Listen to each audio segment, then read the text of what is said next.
Good hello and welcome to Act 4 of the Cascade RP, which is Last of the Summer Elves.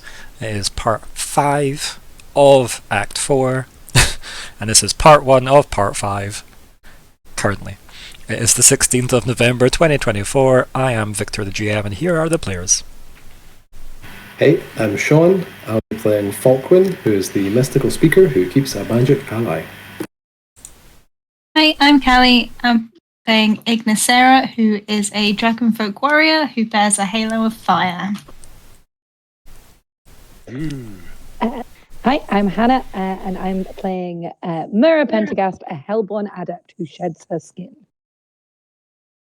Evening, everyone. I'm Chris. I am playing Nori Nediam, a Half-Elven explorer who likes to infiltrate. Catch me if you can. Good evening, my name is Alexander. Tonight I'll be playing Lockheart Dourf. An empathic speaker is exactly the sort of person you want interpreting the law. Excellent. What do you all remember from last time? We made a thing. Yeah, you did. What thing did you make? We made an amulet that's going to hopefully keep Nori safe from heart stabbers. Hopefully. Golden bloom amulet. Got to see Aluben's skills in full swing, which was nice. So, Nori didn't. Nori didn't. No, I see nothing. It was the royal we that very specifically excluded Nori in the small print. Yes. I saw, I heard nothing. Yeah. But you contributed. Yeah. And Aluben was appreciative of your sacrifice. Seemed to have a whale of a time. What else happened? We met Clarence and Myr'ra. Yeah, the main part of last session. Yep. Clarence and Myr'ra, Black Guts, bric-a-brac. Yep. Best shop Mm-hmm. ever. We've all got t-shirts now. Yeah, have a business card. Yep. Does that come with armor? With the business card. No. You've got enough armor. Hush you. There was a dangerous yet flirty conversation with KT at some point. I mean, get used to that. Gonna carry on. Just any conversation with KT, if it's not dangerous and flirty, I'm playing him wrong. We should be. And he's always so inquisitive and tells you nothing. To be fair, you we had to- specifically opted out of information. Yep. Yeah, we specifically just tried to stall for time because we were like, our friends are in a room full of light. And also, one of them doesn't want anyone to see her. So, you can't go. We have to wait. I do love how the party never decided to say, by the way, there's a room full of daylight and someone that doesn't want to be seen, so please just respect their wishes. You just didn't risk that with him. To rent that Yeah, block. it was just, Yeah. what if we go this way and any other way that isn't that way? Yeah. We saw Margot again briefly. Queen of our She knows hearts. that we're going to the tunnels. We made things quite hard for a poor Inkstone. our board. Yes. Yep. We tried. Yeah. But I think he's having quite a stressful day. Yeah, he got looked in all the illegalities. Yeah. Wow. Anything else that happened last time?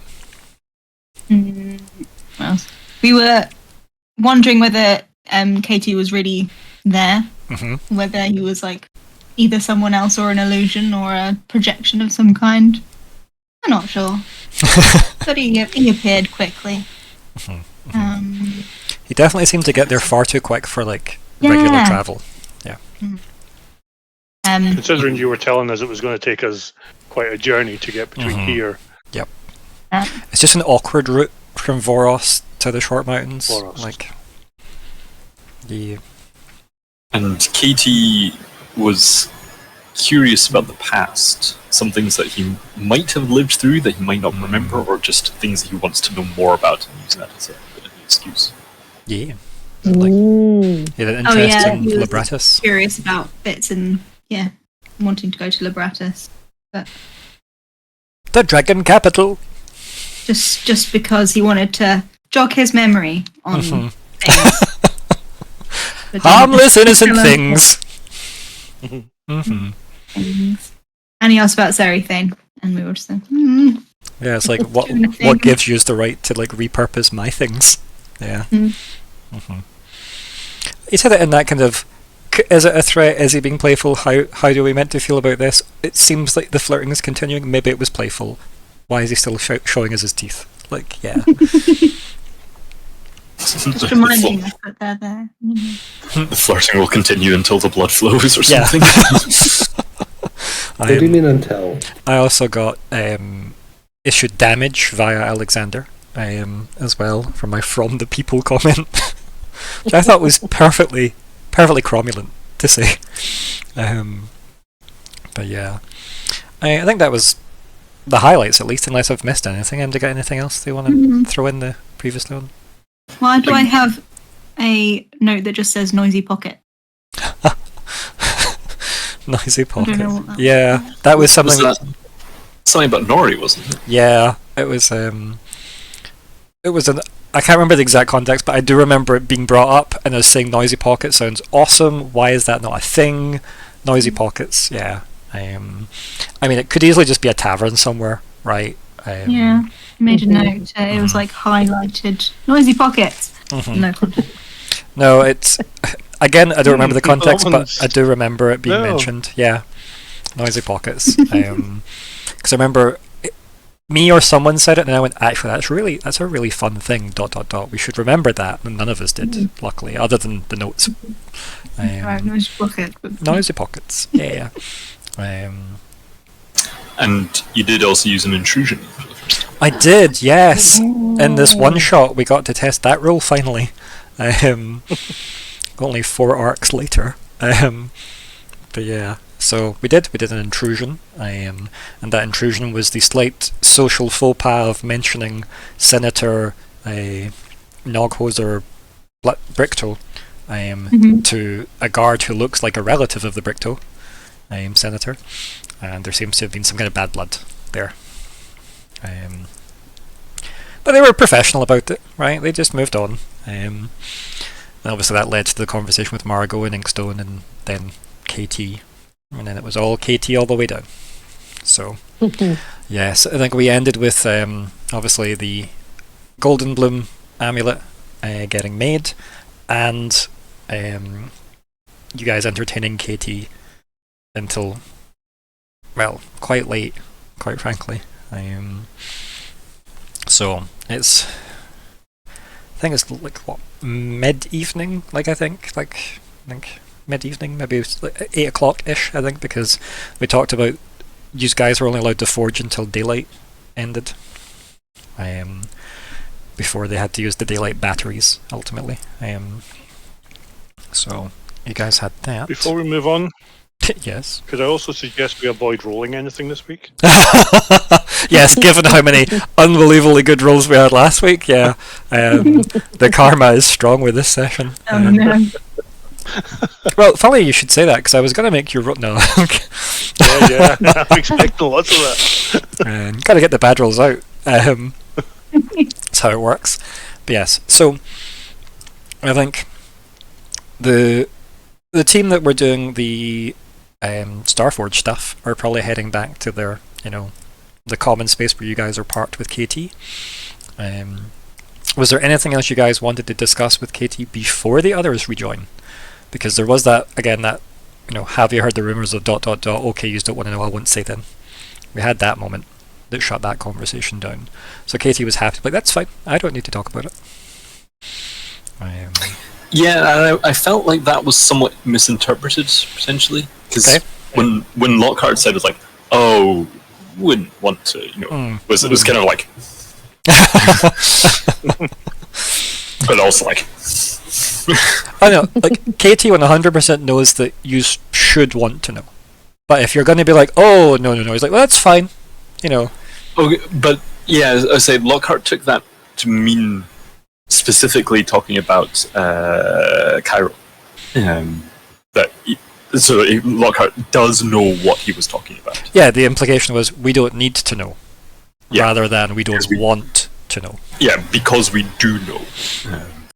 But you don't know that's what he was talking about. Yeah. We don't know that he doesn't know that we don't need to know what he doesn't know. You know? I know nothing about nothing. Yes. Yeah, exactly. I know nothing. Is it going to be like Falkwin Manuel? Is that your family name? That's a reference that doesn't age well, is it? Like, just it's gonna age out eventually. Some faulty towers. So, is there anything else you want to discuss with Katie before the others turn up, or are you just a case of entertaining them until the others arrive? Like, if you need to eat someone, there's these other two that we've got, you know. No, we've got a donkey. Got a pack mule. Yeah, but we might need to eat that. No, that's for Myr'ra. I might need to. I think Katie may be offended at the idea. Yeah, you're not wrong there, Falkwin. Would you like a donkey? Like, I think, is Falkwin the next closest in terms of, like, nobility, I guess, out of the party? Probably, right? Out of the lot of you guys. Yes. Just comparable to being a count, I mean, with KT's position. Oh, sure. Okay. I guess, like, my father would be something like... Well, be some kind of noble in the I vagaries. didn't quite decide. Yeah. What are you going to say, Alexander? I count that. Well, I was thinking it was Ignysera, not.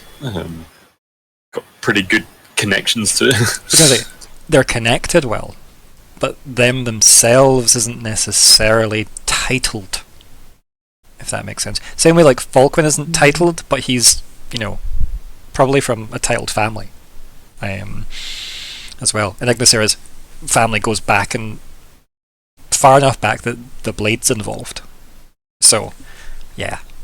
It also depends on my background as well. I mean, In my village, in the cross-border village. Gosh, law drops. but also just how much the elven taste factors in. That's getting scarier. Yeah. I'm not going down this. No, I like that Alexander missed that conversation we had off camera and yet leaned straight into it there, because we talked about Nori being tasty potentially, and a nice aperitif almost for KT, because it's not full elven blood. Might not get him as high. The anime we spoke about many weeks ago. Delicious in Dungeon. Hey, we're going into a dungeon. Hey. Okay. So, regardless of that, I'm taking that there's nothing you want to talk to KT about before the others arrive. So in that case, the door goes, the others arrive. I am shocked by this revelation personally, but here we are. So, obviously in walks Falkwin and Nori. Into a room of a bunch of people lounging around, and Katie looking like they're just, being caught mid-gossip. We made the thing. Ready to go? I have the thing. KT, was it? Pleased to meet you again. And there's just this big grin on Katie's face, that slightly too far up their face kind of grin. And they go, yes, I believe we did meet before. Briefly, I think. And Nori, I hope you're well. I am. Like, he stands up and obviously, yous two aren't short, are yous? Like, because he's quite tall. Like, he's probably about... 6'2". Yeah, Yeah. Falkwin would be shorter. Falkwin's just sort of average. Yeah, so, like, he's about 6'1", but he is also wearing, like, heeled boots. So, he's probably... Also depends if you're talking about my ears. I mean, true. Surely they're under a hat, though, right? Or something. Hidden with your hair. I know they're elven, but I just imagined you as a bunny boy. Massive. Like the ears going Thank right you. up. You cut holes in your hats for your ears. It's so cute. The only bit of my cloak that... I don't have a cloak anymore. I need to get a cloak. You do have a cloak. It was your Vanisher cipher you gave away. Your cloak's still there. Your family heirloom so I cloak. do, Yeah. Don't just give away your things arbitrarily. Oh, yeah. I'd have made you question that. Don't worry. I gave you the cloak. I'd have been like, don't give away that. I gave you that. Yeah, that would have questioned. Yeah, don't worry. We got you. So remember, I'm quite a fan of signature items for people. So yeah. But yes, so obviously he greets both of you very like warmly, I guess is the best thing. Like, yeah. And he says, "We were just relaxing before a traumatic journey through some tunnels." Indeed. We're now better prepared for that. So I heard that you were whisked away to some private affair somewhere. May I inquire as to what you were up to? We were using the Starlight Forge to craft a protective amulet for Nori here. Are you worried about your safety, Nori? There are parts of my history that you may not be aware of. Most of it, I would say. Yes, true. I believe my father was killed the same way as the victims that are being killed at the moment. So he raises an eyebrow at that. I am like, you've piqued his interest. He says, "How fortuitous that you happen to be in this group, then. They're about to traverse these tunnels where these victims share a similar fate with your late father. My condolences, Master Nori." He puts like Thank a hand you. on your shoulder. That's as close as it's getting. So, yes, it was a long time ago. I have worked through it, and the group of friends here have got me very drunk and helped me through certain things as well. Yes, I find drinking helps a lot. And he grins.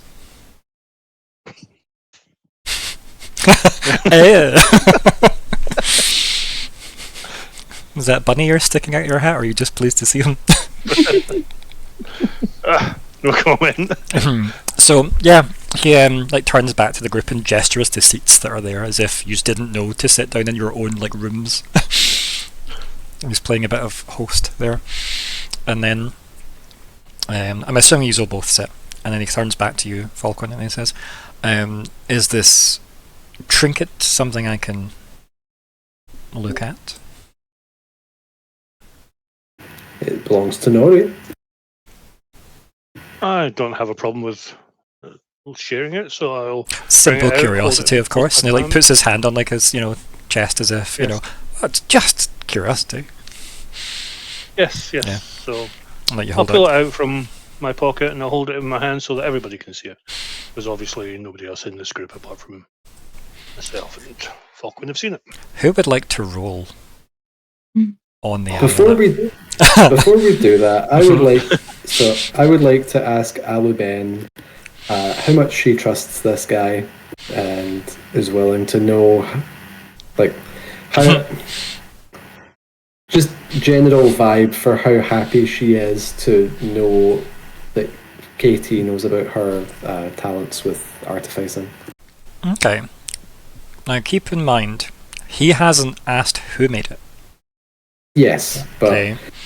It's just how although- much are you so looking although- to offer up, I guess, is the yeah. side So of that. Falkwin's been quite loose-lipped up until now. Mhm. But I feel like it was quite obvious that Aluben wanted secrecy when we were making it, as far as no one seeing her true form goes, obviously. Mhm. But I feel like Katie's enthusiasm might ring some very faint alarm bells as far as whether uncomfortable questions about Aluben might come up. Oh, the one So- thing I'll say, so I don't disagree because I'm Aluben and I know. However, she made it the way she made it and gave it to somebody else. Mm-hmm. I will say that's not insignificant, but she also gave it to the sneakiest person in the entire party. Do you know what I mean? Right. So, but she trusts him to wear it, but not necessarily to see her make it at the same time. Sure. So those are, I guess, the social cues, I guess, there. But yeah, what do you want to ask her? Like, feel free to like engage her too while this is going on. Yeah, so just simple question, like, are you okay with this? Are you okay with him, like, this amulet being a part of the conversation here with Katie? As you just say that to yourself in the corner, yeah. Yeah, just sort of yep. into my head or something. And she says, what would you suggest I do? Reach out and snatch it away before he can touch it? Well, no, but I can try and steer things away if you'd rather avoid certain topics. Perhaps its origins would be best left nebulous. That makes sense. Depends how much you trust this Count. I personally barely know him. The others seem to both like him and distrust him, which is an interesting dynamic to A try healthy and, dynamic, I would say. I imagine you like and distrust many people. There's a laugh there, and she goes, many of my former acquaintances are no longer with us. Of course. And you can kind of tell, like, yeah, I won't make your roll to like gauge how she said that, but that was a laugh of, ha, they're no longer with us. Right. So, yeah. But I was referring to just like people that Falkwin knows here and now. But Oh, I know, but like for her that was a... sense that she would take it that way too. Because keep in mind, she is old. So, yeah. Or at least older than a lot of the people you've met. Just not everyone you've met. You've met a lot of old people in this world. But yes, so... Anything else you want to ask her in the moment? No, Nope, that's cool. good for now. Yeah. She seems fairly, like, well, you guys seem to trust this guy, so, like... I should too, I guess, right? She has kind of along for the ride for a lot of this anyway, so yeah. My most kind of forefront thought with her is lean in as Aluben, mostly. So you'll know when she disagrees with something anyway, that's for sure. But yes, so who would like to roll on the amulet? Now that everyone's getting a look at it. Other than us, or of the three? Oh, of everyone, anyone. Like, this is the first you're getting a chance to properly have a look at it. Obviously, I told you the stats of it at the end of the session and stuff, but, you know.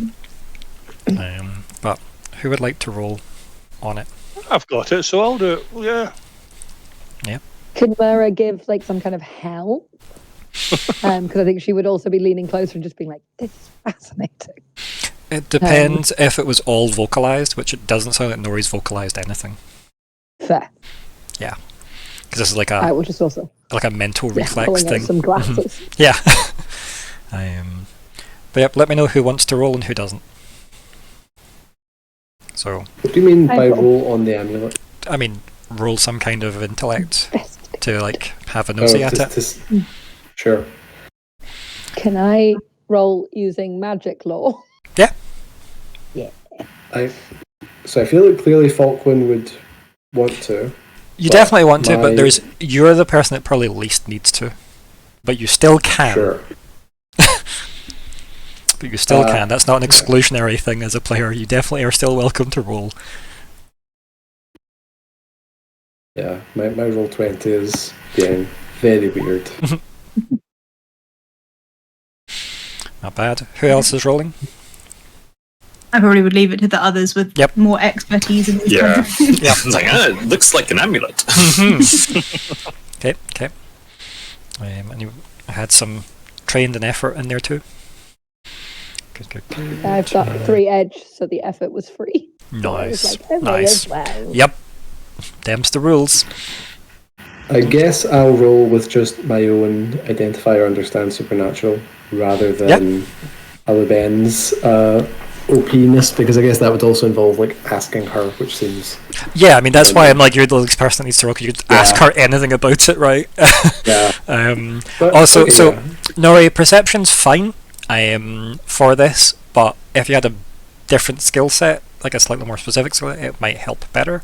But perception is a fine thing to roll as well. Well, hey! This is the perfect person to have that. You just hear Aluben going, really? You're thinking on this? I'm right here? Yeah, I deserve that. So, small aside, I was playing a very popular video game recently that I won't mention. It's called Baldur's Gate 3, and in that game there's a scene where you're having a mind conversation with someone and you get the option to use detect thoughts on them. I chose that option because I thought it'd be funny, and the person chewed me out going, I'm talking to you with my mind now, why would you try and detect my thoughts? That's so dumb. And I'm like, I love that. That cheeky boy. Yep, that cheeky boy. But luckily we don't know what game that was for obviously branding reasons. So yes, okay, I'll get to your one in a second, because yeah, yep.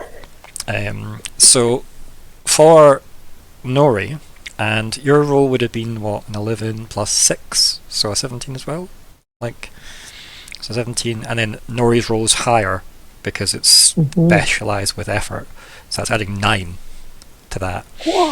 Yeah. So Nori, this was technically easier for you anyway, but this is an elven design. That's very obvious to you. There is similar enough motifs in the actual amulet itself that reminds you of things your mother might have had. But again, vague similarities that way. And the same for yourself, Myr'ra. It's clearly an elven design. You couldn't place what type of elf, but it's clearly an elven design.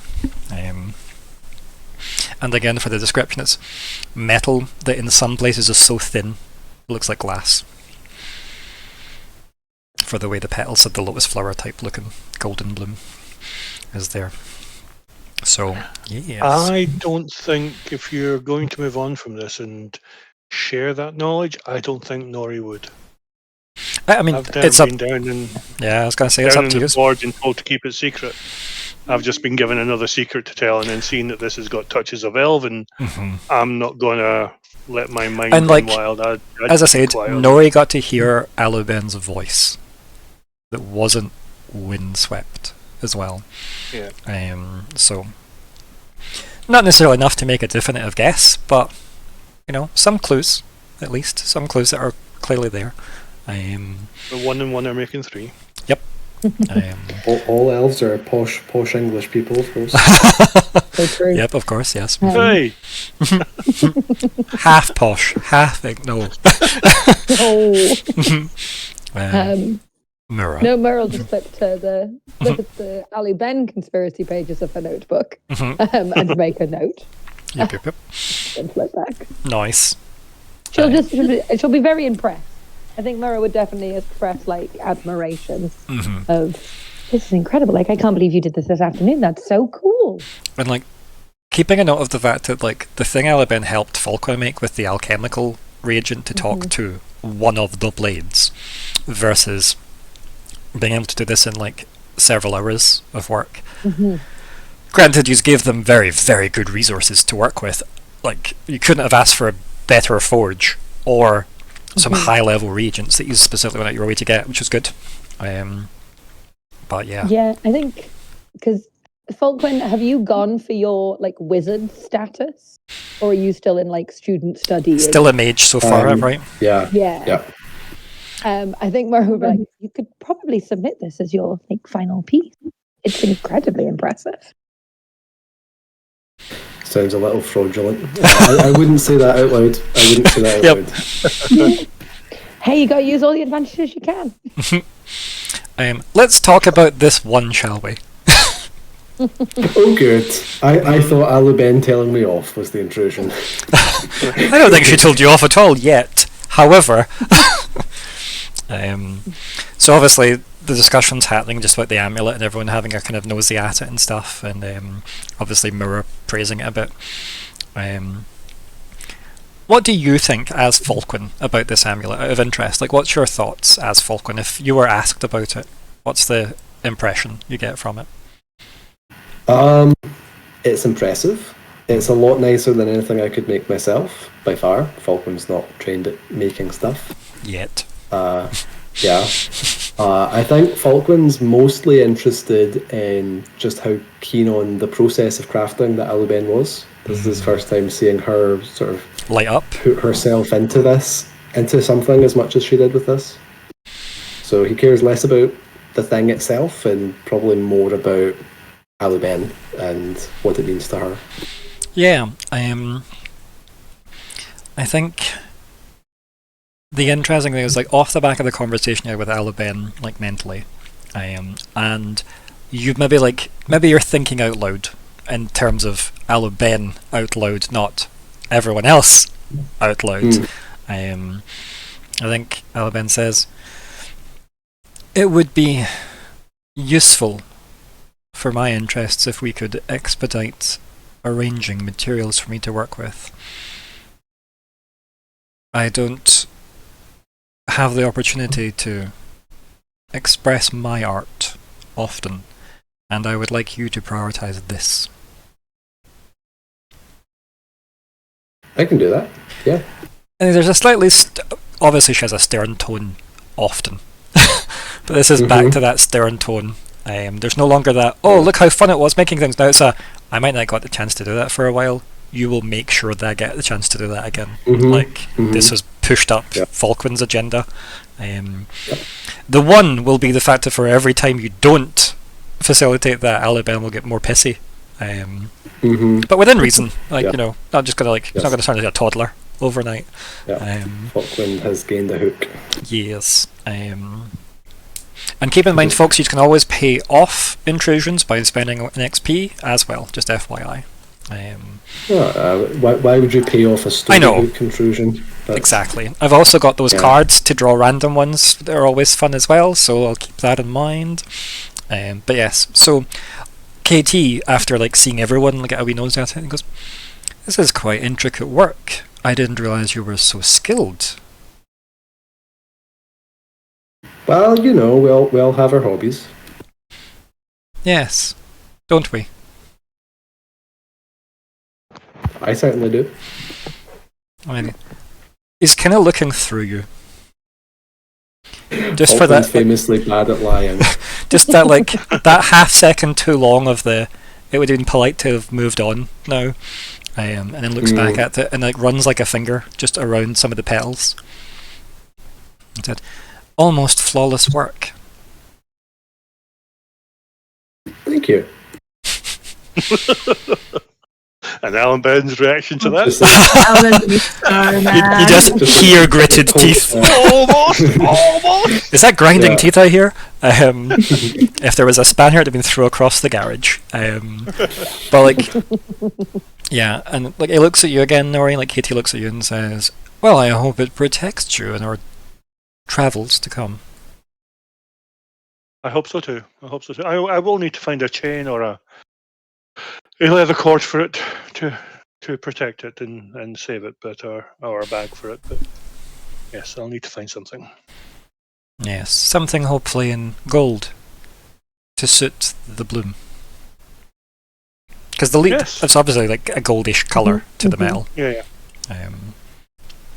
He doesn't know what the item's called. Yeah, I'm sure I'll find something, one way or the other. Yes, I'm sure when we reach Voros, I could fashion you with something. I'm sure I have a shoelace or two somewhere. Perfect. I'm always grateful. He kind of does that almost half bow. But the evening is upon us. Perhaps you would wish some rest before we travel to Voros, or shall we get going now? I would prefer now.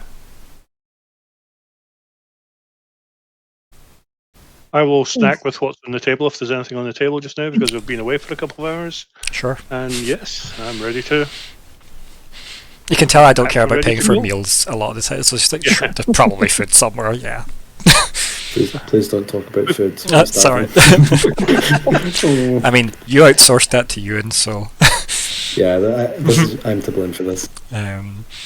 We've kind of been packed since this morning anyway, so there wouldn't be a lot to do, I suppose. Yes, and we have while the hours away, as invigorating as the conversation has been, we should be making up for this time. My entourage is waiting at Voros for us to begin the journey. And he kind of just stretches a little bit and adjusts his fancy outfit, and then says, "Well, are we going?" And then as if, get your stuff. Yeah. Put the writing desk on. Sat in the corner of the room. Yep. Anyone doing anything before? Is anyone got any business left in Dagda Cathair?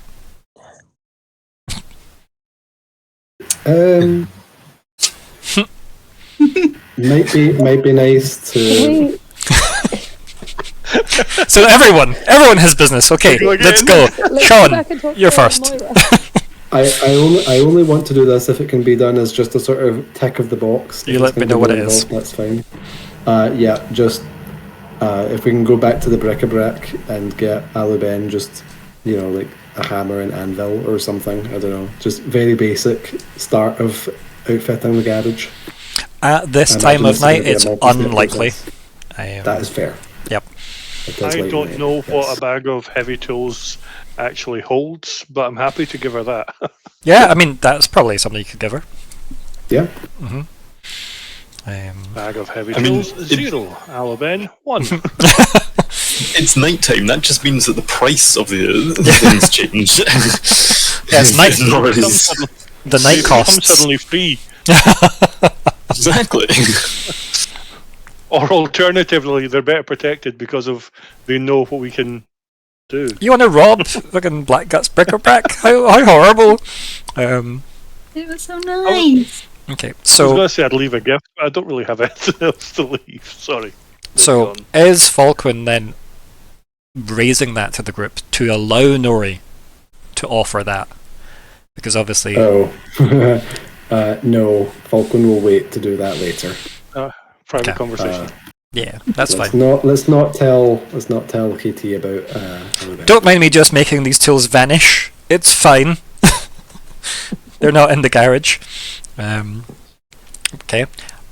Kalli, you doing anything else in how The much only arson? thing- Yeah, the only thing I would do is turn to Nori and kind of like see her kind of fiddling with like something behind her neck, and she pulls off just an engraved locket. She says, "Well, I think your need of the chain is higher than this for now. I can just keep this in my pack," and just pulls off the chain of it. You see the silver locket is kind of engraved with a kind of Draconic-ish sigil. And she just kind of like holds it for a sec and then just puts it in a bag and then hands the chain. So can I to pause Nori. you there and ask a very important lore-based question? Yeah. Did you say silver locket deliberately, or just because that's normally what these things Oh are yeah, called? it was just for that. So it could be a gold locket. Okay. It's It's just yeah, that's silver's totally- got a slight bit more baggage. Yeah, I'm forgetting that like silver is like a thing. It's okay. It could have been. It's a gold locket. And a gold chain, I suppose. And a gold chain, so it'll match. Yes. Anyway. I will take it, and I'll.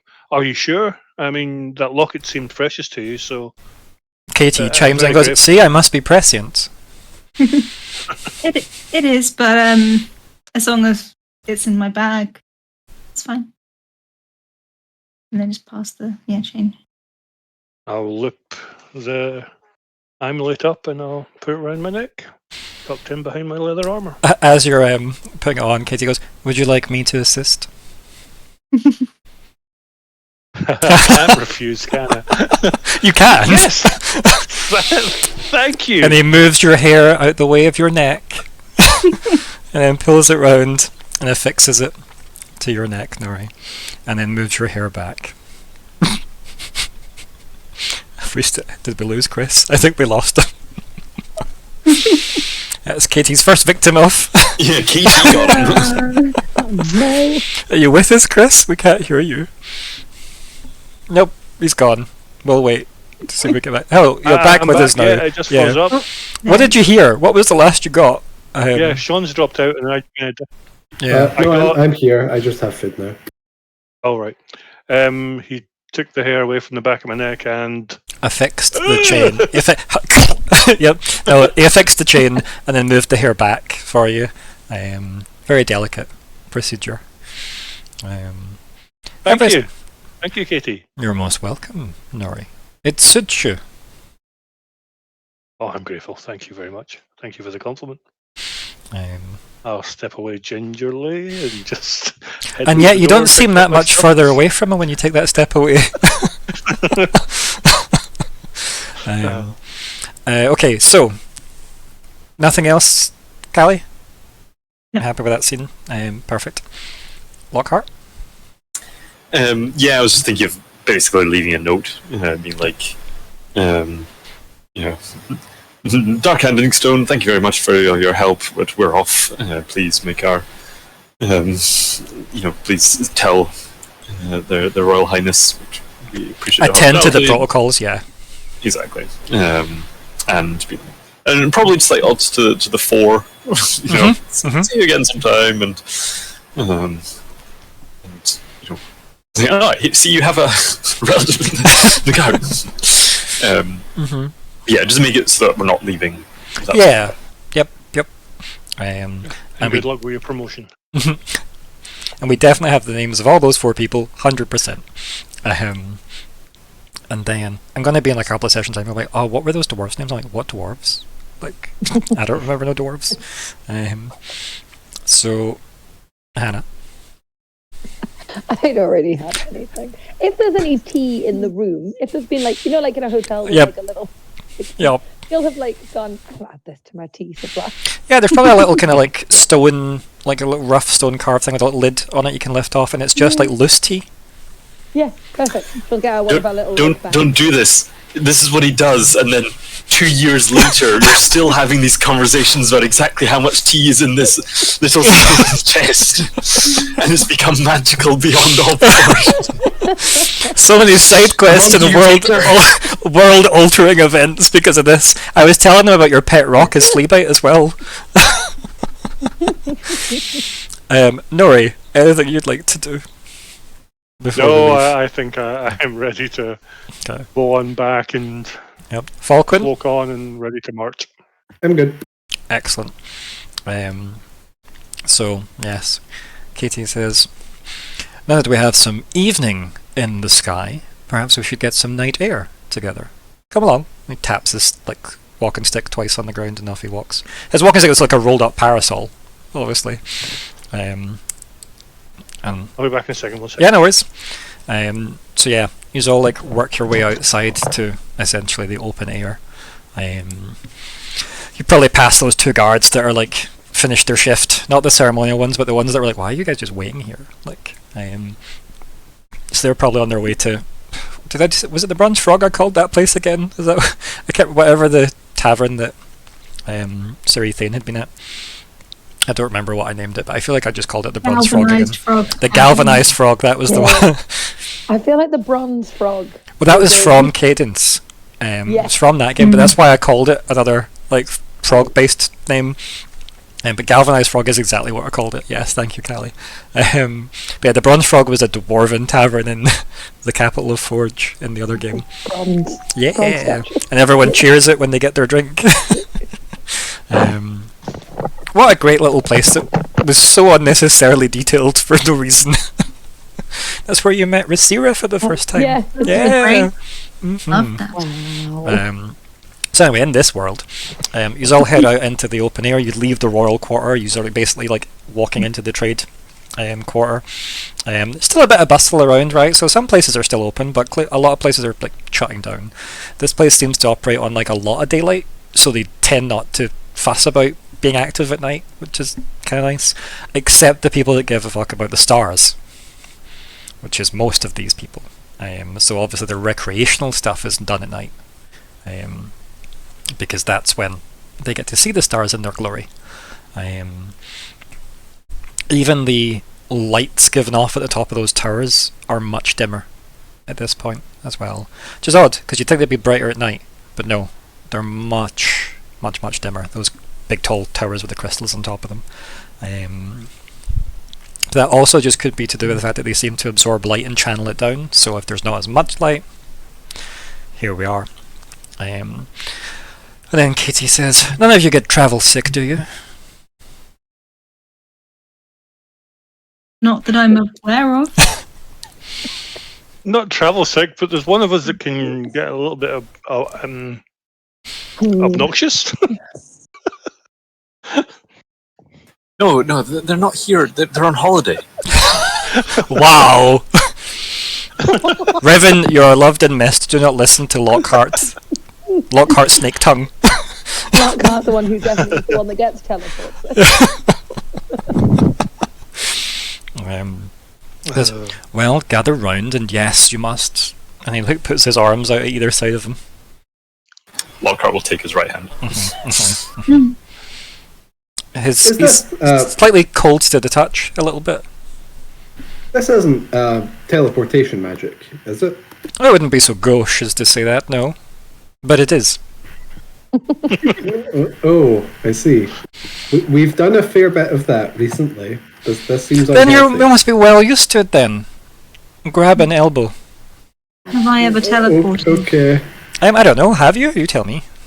I don't think I would have. Hell yeah! You're itching for a might roll, that's what you want. A might defense roll to see if your stomach is okay, but we'll deal with that on the other side. Are horses here? Sorry. No. Why would they be? None of you have said you have horses to him. He can't metagame, remember? He's not allowed to. At any point you could chime in though, and tell him, by the way, we've got a bunch of horses and snacks. Oh yes, should we bring my snack? I mean, this is, I guess, sort of player agency, because like the horses are there to facilitate our movement, basically to Vorus. I feel like they're not going to be that much useful once we get there. I can think of a use. Coming away from Voros. Yeah, leaving Vorus, and also just like feeding Myr'ra. Yeah. But we could also get more donkeys / farm animals in Voros. Sure. There'll be refugees on the road as well. Get more favours to. Did you say there could be refugees on the road as well? As in snacks? No. Is that Falkwin! No. But the primary use is to get us basically there. So I'm not that against us not bothering, but also... You just have a habit of leaving horses places. We're just a horse delivery service, Yeah. basically. It's like one of those pick one, take one type situations, isn't it? Well, if nobody's mentioning it to him, that's good with me. Bless you. But yes, so everyone takes an arm. It's the mule, I think, is the most pressing. If So true. I mean, how far do we think it is away? Can we just like? Well, you're in the trade quarter. Like, Yeah, Myr'ra could definitely go, ooh, 1 second. Go and get the mule. That I'll have definitely named something food-based. Let me get tofu. sushi, I'll be back. I like that we took very different routes with that there. Tofu, the horse. Sushi, the horse. It could be tofu sushi. Yeah. Yeah, I think if you mention to Katie that you have something you want to bring, he says, well, just go fetch your animal. So he like shakes his hands loose of everyone touching him, and obviously everybody goes to the stables where you've put them. Or you just left them wandering the mountainside, whatever you just did with them. We did stable them when we came into the town. We discussed that. Oh yeah, we definitely discussed that. We've definitely got money to pay for all this. All this stuff definitely happened. Moving on, you've got your donkey. What are you doing with it? With your donkey? Or is it the horse? Horse or the spare donkey? What are you taking? Oh, I think for the fun of it, I think we'd bring back everything. Just to see his reaction. Just to see what happens. Like, can we take all of these? I mean, you tell me what you want to do, and I'll tell you how he reacts. Yeah, I honestly think we'd bring everything with us. I think we're that sort of people that we would just... It wouldn't come into our mind that he couldn't. If he can take the 5 of us... I see what you're doing. You're trying to appeal to his ego. Yes, exactly, 100%. Surely such a amazing person as yourself would be able to. Until he tells us differently, he has the ability. I like the until Katie says he can't do something, he can do everything. Correct. Much the same as the rest of us. Exactly. Well, yeah. Until we've seen it not happen. correct. But yeah, so you head to the stables. You collect your, what was it, 5.5 horses? Yeah. Katie looks and goes, "Are we missing a party member? You seem to have one extra." It was a pack mule. And yet it's not burdened. Did you not trust the stables with your possessions? We thought we might need to put an Ava raptor bird on it. Oh, I see. That poor donkey. Yeah. I hear they're quite large. Well, we thought we'd only need some feathers, but I think we're getting a whole bird now. Oh, really? To Or what end? part of the carcass, Food, they're very tasty. Do you want to roll a deception? Yeah, I think Myr'ra was definitely on the line of me and Falk could work for the Arcana tricks. The Arcana You know what? I will do it for the bit. Hell yeah. Falkwin has an inability with deception, but he is going to try and lie to KT. Yeah. Okay. I'll tell you now, by the way, I can give you the difficulty of this. It's a 6. Oh, good. I'm just happy to put that up front. It's a 6 for... Oh my. Yeah. So a 6 requires a 21 on the dice, Nope, is it? an 18. 18. It's Okay. doable. A 7's a 21. If he has an inability, though, is it? It's now a 7, Inability. if he's got an ability, yes. But when he clicks on Okay. his skill, it should be coded that way. I mean, you can spend effort Yes. on this, which you probably it- want to, because it will fail. Yes. Yes. Do I want to lie to Katie?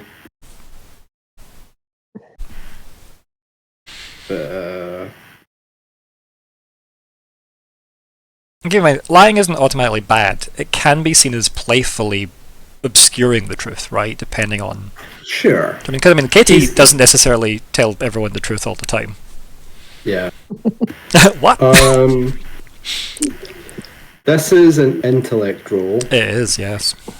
Do I get effort for free with edge? I always forget. The discount applies to anything that is, a cost on the roll, so yes. Okay. So 1 effort with 3 edge is just free now. Correct. Forever. Cool. Okay, so I'll do 2 effort, which is going to cost me 2 intellect, right? Because it would cost 5, but then -3 for the edge. Exactly that. Look at us doing math.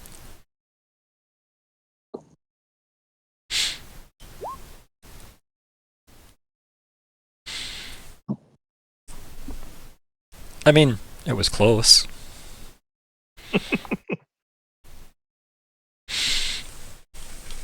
Okay, so unfortunately, that doesn't go well. He gives you a look. It's like a bit too curt a polite smile. It doesn't seem like the way he would naturally smile at you. Very much like as if I've just been handled type impression there. So that interaction was very notably curt with you there, Falkwin. And he turns back and says, "Are they all to come?" I believe the passageways might be tricky if we were to bring all of them. Although I have not traversed them personally before. How many can you handle? And he laughs. And he says, "Oh, I'm sure I could handle all of them. But whether or not I need to is a different story."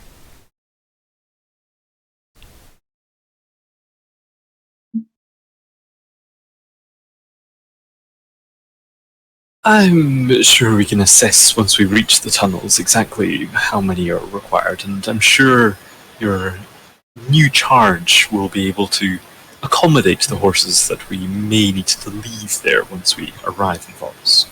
You're right, Voros could supply all the horses you require when we get there. Best you gift these to someone in an act of goodwill, perhaps. You may wish that will later. Assuming we survive the tunnels.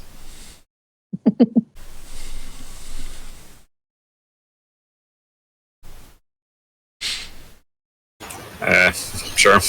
As I was okay with leaving them. I can leave in my note, or add another note to Inkstone. sort, I'm sure. Just Leap into message the him. black ducks. I was going to say the exact same thing. Yeah, could do. What do you want to do?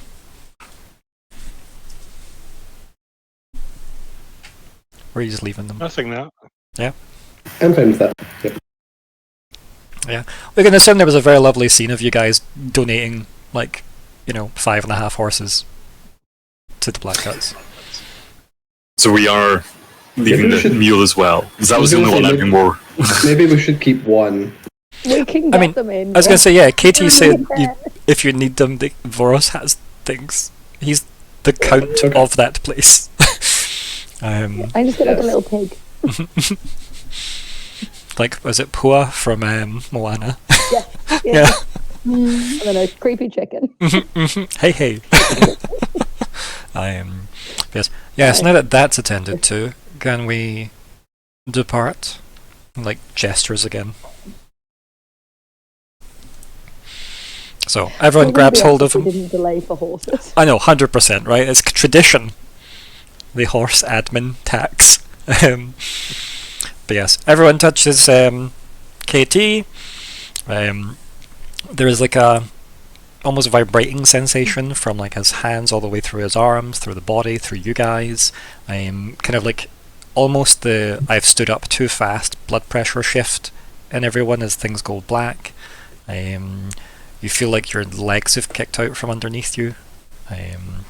Similar swirly stomach sensation of, oh, did I eat enough? Oh, I've ate too much. Oh, it's coming back up. And then it's much colder. Much colder. And there's some light snowfall. As your kind of vision starts to come back. And you're in what looks like quite a fancy courtyard. With some nice snowfall coming down gently. But it's quite chilly here as well. Not so much wind, just a cold night. And much darker than it was at the top of the short mountains.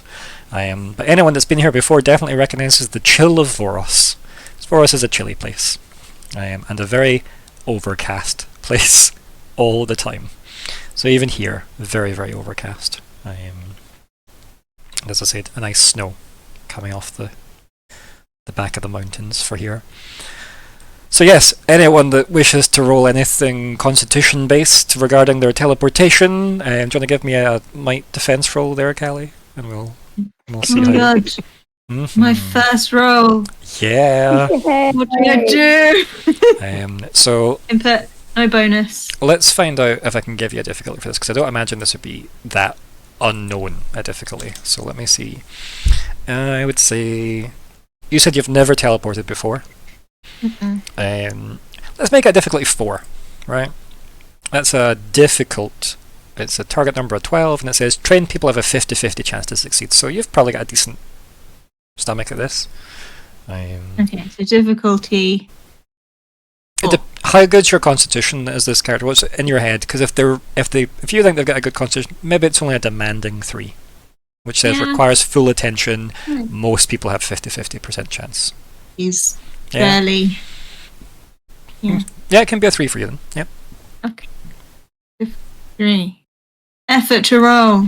Are you spending effort to put more oomph into it? Which would be the way that math works is it's 3 points of might for the first level of effort, then 2 for every additional point of effort.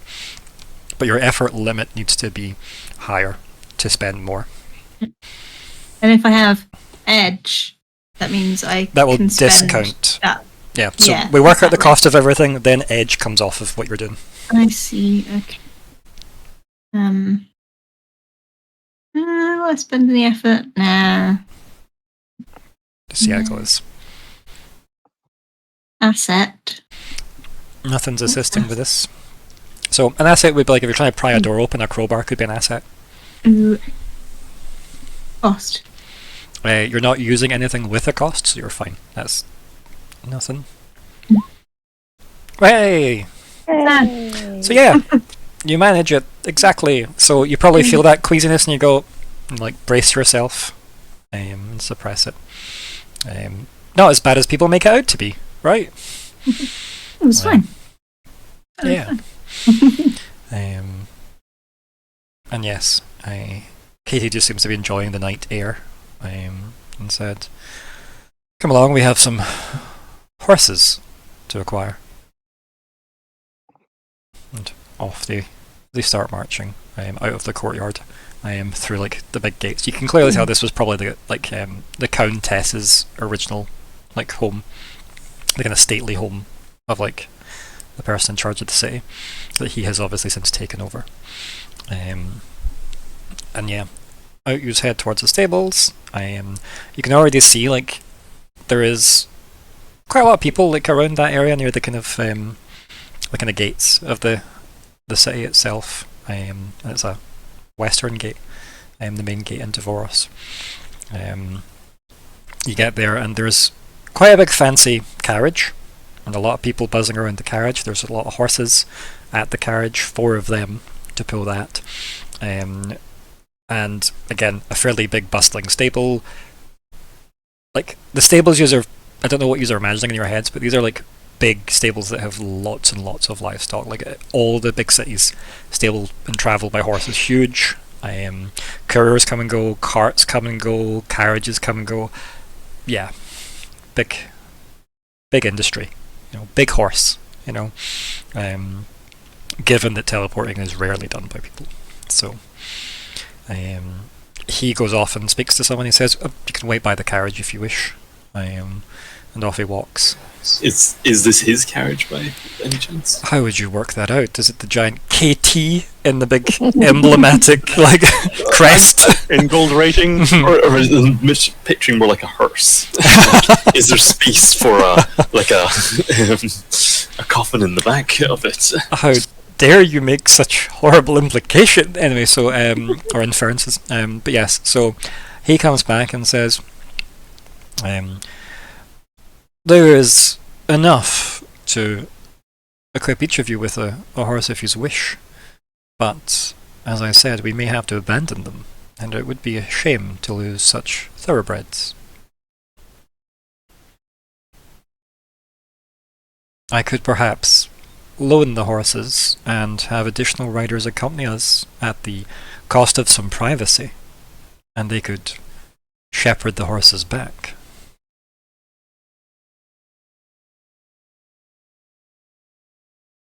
Personally, Nori wouldn't have any problems walking.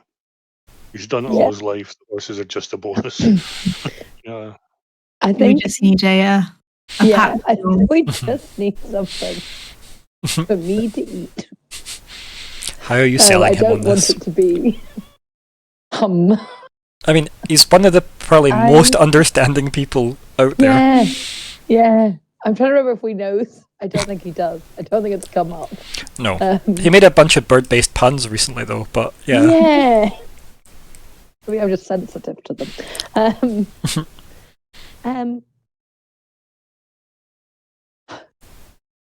Katie, could I have a moment, please? Of course, everyone scatter. They can. We can stay. Just no one. All the staff have moved away from okay, that. good. Yeah. Mm-hmm. So I have a small family trait. He grins. That means sometimes I need. She's gonna look at him and go like sustenance. He gives you a raised eyebrow, but a kind of trickier raised eyebrow. Yeah. And Me too. Sushi, the pack mule, was going to fulfill that horrible role if needed. So something we might need to take something with us that she's going to gesture about this big, that we don't mind not making it possible. Probably. I see. Some kind of meal. Yes. And he leans in, puts a hand on your shoulder, goes, "I understand." I thought you might. Yes. One moment, and then he starts walking towards the stables again, and some people run out to obviously because they've clearly been watching him, and some words are exchanged, and then he comes back and he goes, "It'll be a moment. They're fetching a suitable item. Lovely. Thank you. Just look at the rest of the group going, good? We are waiting on one more to join our party. Someone I have asked to join us.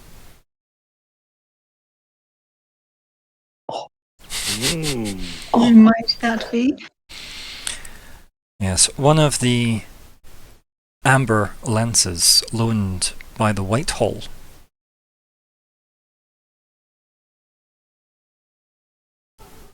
So, for Kalli's benefit, how much of that translated? I was like, Because, yep, What? yep. So, the Whitehall is essentially the Vatican City level of, it's the head building for the Church of Light in this world. It's where the High Speaker operates out of. It's in the the capital city of Cascade, and there are like chapters all over the world for the Church of Light, just like the Church of Light has similar. But yes, the Whitehall is the main building, and yeah, and Amber Lance is a healer. Healer. Okay. Yes.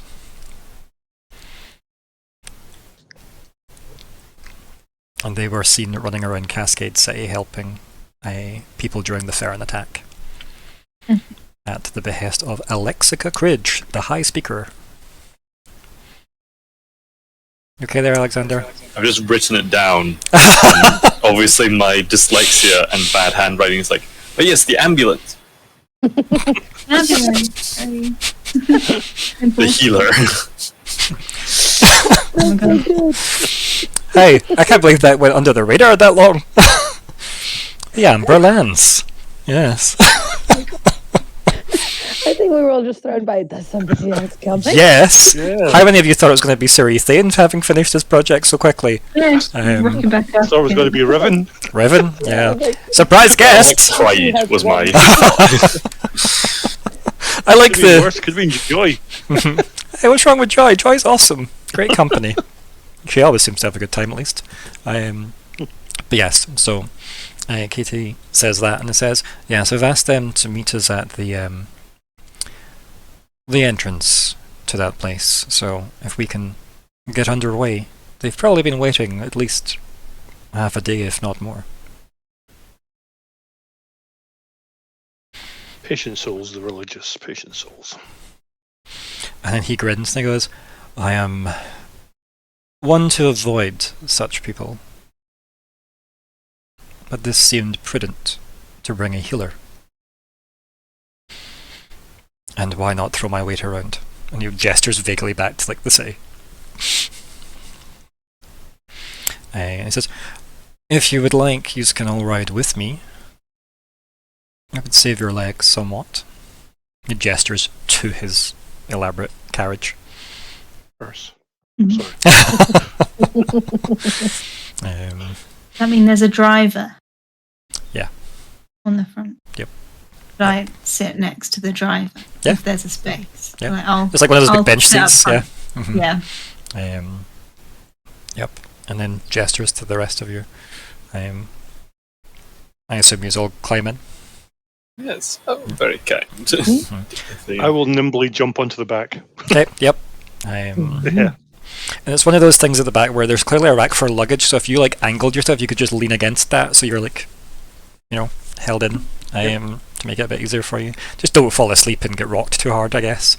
But yeah, as you go inside, there is 3 elven women inside already, giggling away at something that they immediately stop as they see everyone that climbs in one by one, as they just get like big eyes and smiley, smiley faces.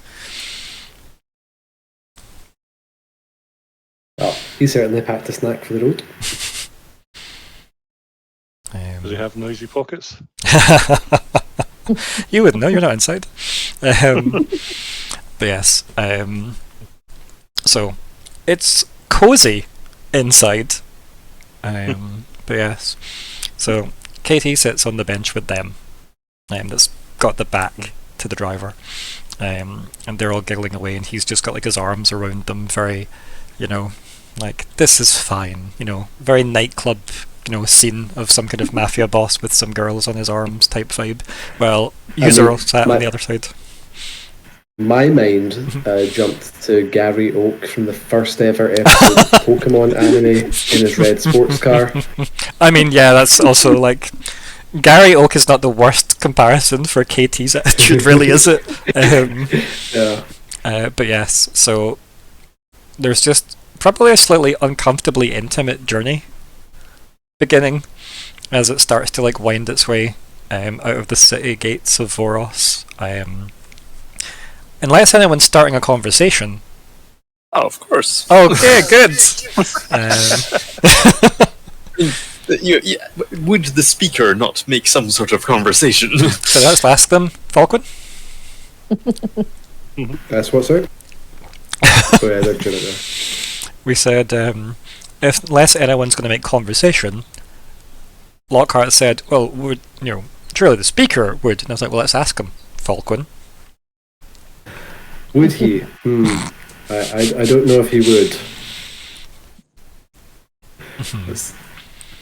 You can also feel the slight disapproving vibes from Aluben at witnessing these 3 elven women like pawing at KT. Yeah, that fits. Nothing said, it's just that Yeah. I think we both know that he is a vampire-ish type creature. I think Riven pretty much gave you the brief, right? I think so, and as I said, it would have came up in the 2 weeks or whatever it was that Ignysera has been there to like, here's our loose band of connections that probably will come up soon when catching you up on the previous events, because Katie was involved in the previous events briefly. So yeah, Lockhart, what would you like to say? I mean, Lockhart would have some fairly pre-armed discussion about the new, fitting in with the new town, and what he's trying to improve connections with the other place. Things fairly benign, but also would like to know. Yeah, so the highlights that you get out of that, right? Because I think there's been a lot of like stuff I've said over the couple of sessions as well, that he's established the beginnings of a really strong trade route between Loudenhall and Voros, because there isn't really an established route there, so that's going to essentially become established enough in the sense that it'll be patrolled like the other main trade routes. So that's a thing that just doesn't exist currently. The fact that Voros is a trade city with the dwarves is big, so having that trickle down into Loudenhall and Denkmark fully is a good thing. What was the other things on the list? Obviously, the refugee situation's a bit hush at the same time, but even as you just walked through the city, you probably would have noticed slightly more overt Helborn traits in people as you walked through Voros. Just like maybe like a 1 in 10 type situation. There's a lot of people through the years have came and made Voros their home. As for that, yeah, he misses Loudenhall. I guess he brings that up, but it was time for a change. He's excited at the new upcoming city down south, Queen's Rise. He's very excited about the potential of linking up Loudenhall to Queen's Rise, and thus to Voros. He mentioned that it was quite a curious place to build or settle, but he hopes it does well, if it's unlikely to ever see him. And yeah, like, unless there's anything specific you'd like to know, that's really it. No, and it probably would be a case of Lockhart making sure that he keeps talking, so that he I think Katie likes to talk, so he makes sure that he gets to keep talking. No, that's fair. Yeah. I don't think, like, besides pleasantries and stuff, unless anyone asks anything specific, like, and yous are all welcome to obviously engage with them and swap out where yous are on the carriage as this thing trundles along. Like, yous are definitely welcome to ask him anything yous want to know. So please avail yourselves of that now, or we can skip. That's essentially your choice. So, like I said, I think I'm quite comfortable outside. Just yeah, getting the night air. seeing a new city, Yeah, getting some landmarks. You never know. and you've got the beautiful like mountain range right next to it as well. Like, do you know what I mean? Like you were just on top of those. Do you know what I mean? So it's kind of cool that you're now, and keep in mind from the way the map is, like Dagdagathair's way at the other side of the mountain range. Do you know what I mean? So you guys have like been pulled right down into like the snowier part, which is like in the shadow of the short mountains, which is very cool. And it's really, this is where Katie probably should have lived the whole fucking time, but clearly didn't. He liked sunny south. The map hadn't been drawn yet. So. Even still, he'd have been in the sunny place just for the hell of it, right? A dark mist-bound castle at the foot of it. Yeah. I have tropes. I have tropes as well. Yep. This isn't Evershade from the other game. Most of this was designed by Nat, so this is all Nat's doing. But Nat did watch a lot of the Wednesday game, so also knows of Evershade. But yes, anyone asking Katie anything or any convo coming up? Nope, all good. Happy to hit the big skip button.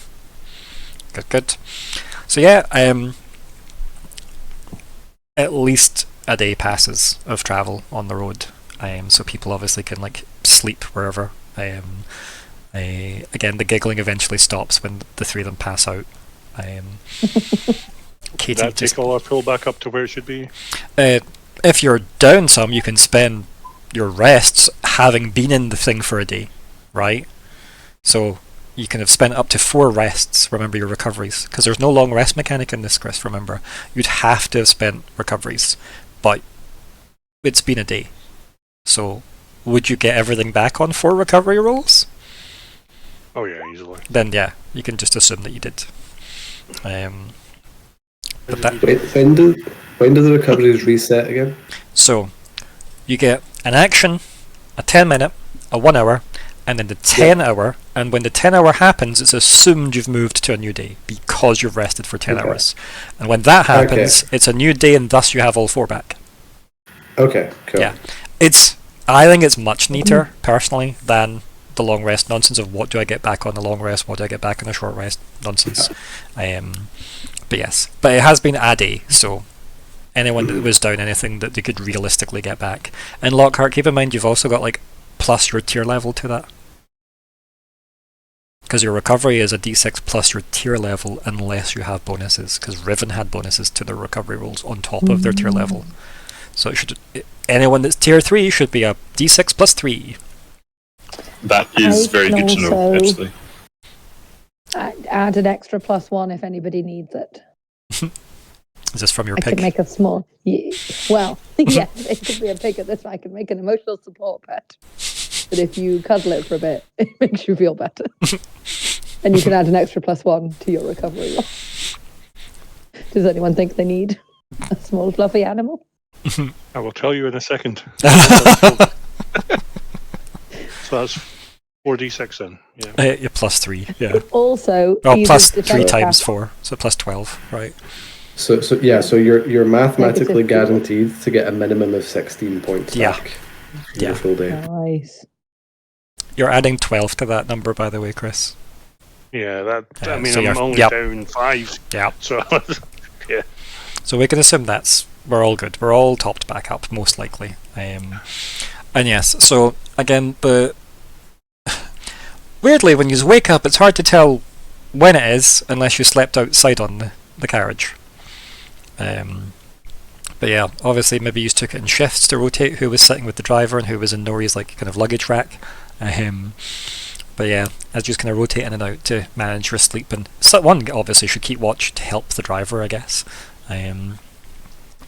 But yeah, again, weirdly very, very dark inside, except some intricate looking kind of like, it's like white marble, like kind of inlays that glow inside the carriage. Clearly magical, but they provide light obviously, within the carriage itself, because as you can imagine, there are no open windows for this carriage. And yes, you, as I said, when you start to rouse, Katie goes, "Ah, yes. Good evening." Just to whoever happens to be in the carriage at the time. Shouldn't be long now, the driver says. Oh, quite a way. Yes, and we took the scenic route somewhat to dissuade any potential followers.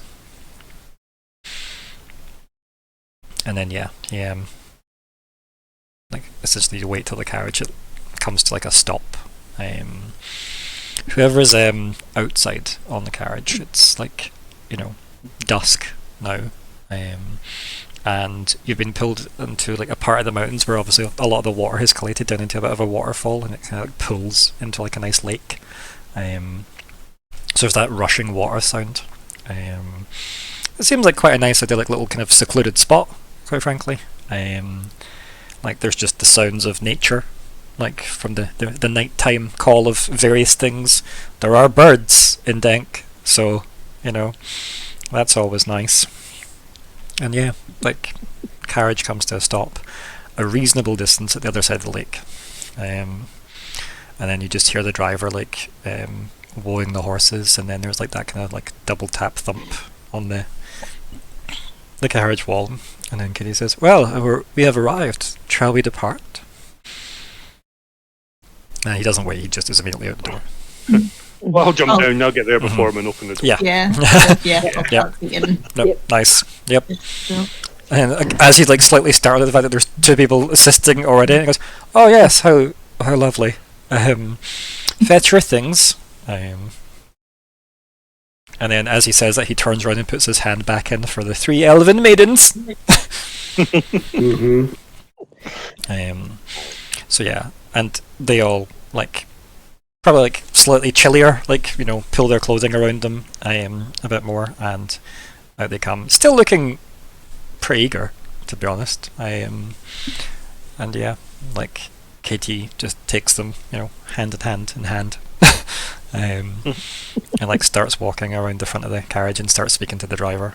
You collect all your things, depart the carriage, and then KT says, "It is somewhat unfortunate that we won't be able to bring the carriage, but Nothing enough room in the tunnels? sacrifices must be made. No, I just simply don't want to lose it. It was quite expensive, you see. The wood was important." All the customizations as well. Can't have come cheap. He kind of raises an eyebrow at you. Falkwin alludes to the big KT on the side. Yeah, the Threem family crest that will be on the side of it, yeah.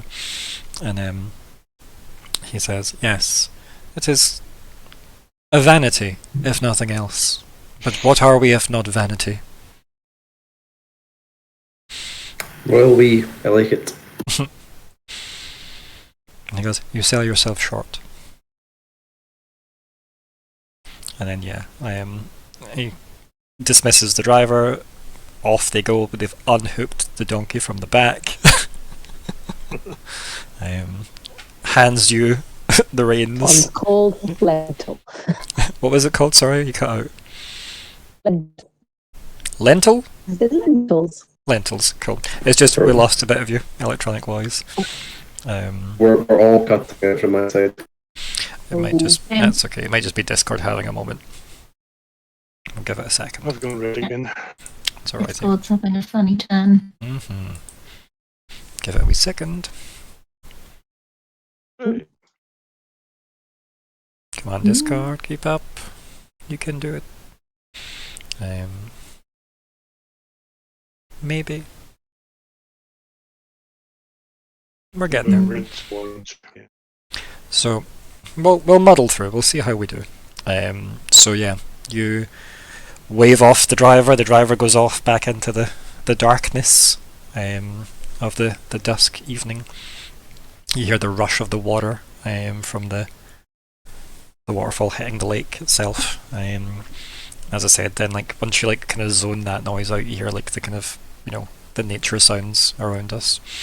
And then Katie turns to you, Myr'ra, and says, "It would be quite fruitful, the forests here, if you were to avail yourself. By which I'm saying we're due a full moon, is what I'm... I think Myr'ra would definitely look up the sky and go, yes. I think, like, I'm overdue a full moon.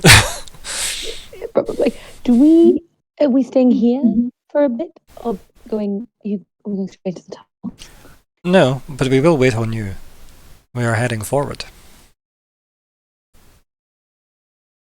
Okay, sorry. It went a bit electronic. That's okay. Well, wait. We'll give you a second or two. I've got it right on my side too. Come on, Discord. Come on. If you shift the server we're connected to in the server settings, that might help. Potentially. Like, when there's more than one European one, if you shift it, even like the East Coast is usually fine. Okay, I will use my knowledge to piece that together. Bear with. Yes, those sounded like words. I'm sure they were sensible things as well. No, I got electronic story. I got some of that. Moving it to a different server, so we're on the European one, so shifting it to another one might help. That's what I got, so... It already sounds better. I didn't do I don't anything. think you've done the move yet. I didn't do anything. Yes, well done. You have. Thank you. Well done. Where is Just that by setting, talking about out it. of interest? Where is that setting? I think it's servers. Let me check on a different server that I've got admin. It's okay. If you can't tell me in 2 seconds, it's okay. We'll move on, because I'd Yeah, rather that's make the fine. most of our time. So, yeah. That's true. Ultimately, Katie just says, no, we will wait on you, my dear, but we are moving forward. We do not want to lose the dark. So true. Well, if you... Yes. He turns to you, That sounds like Falkwin, a and says, royal we.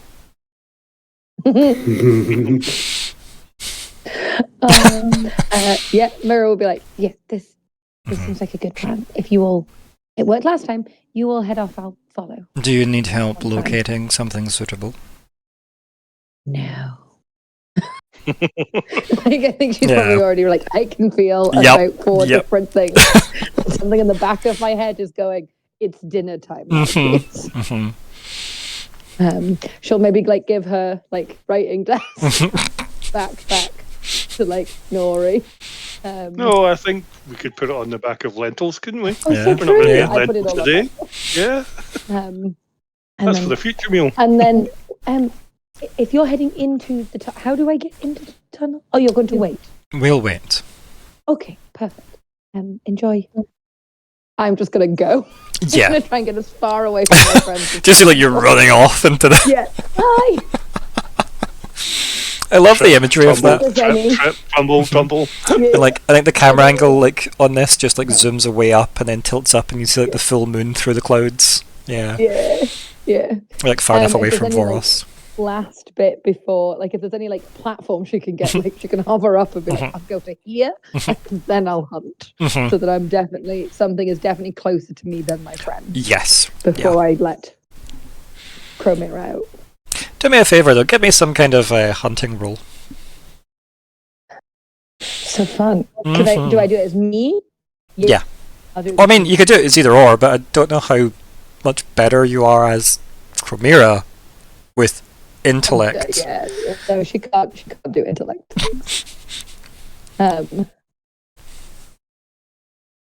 Yeah. I'm trying to see if I could use scan. However, I am trained in animal handling. Would that No, not to track something down, not to hunt something. Once you get something, if you wanted to keep it calm, maybe. But I don't imagine it's going to last long enough to keep it calm. Yeah, that's fair. Which stat would you consider hunting? Probably intellect for the kind of tracking side of things, yeah. Right. Oh, I clicked. It did nothing. That's okay. I did. Okay. So It's a difficulty I'm going to 3. use some F. Okay. Yep. Oh, I will go back.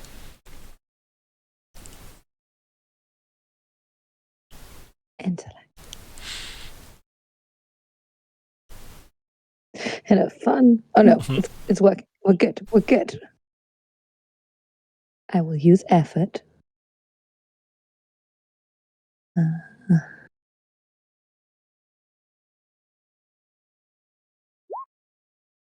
Hey! Hey. Yep, you tracked something down. Any preference as to what you've tracked down? Katie.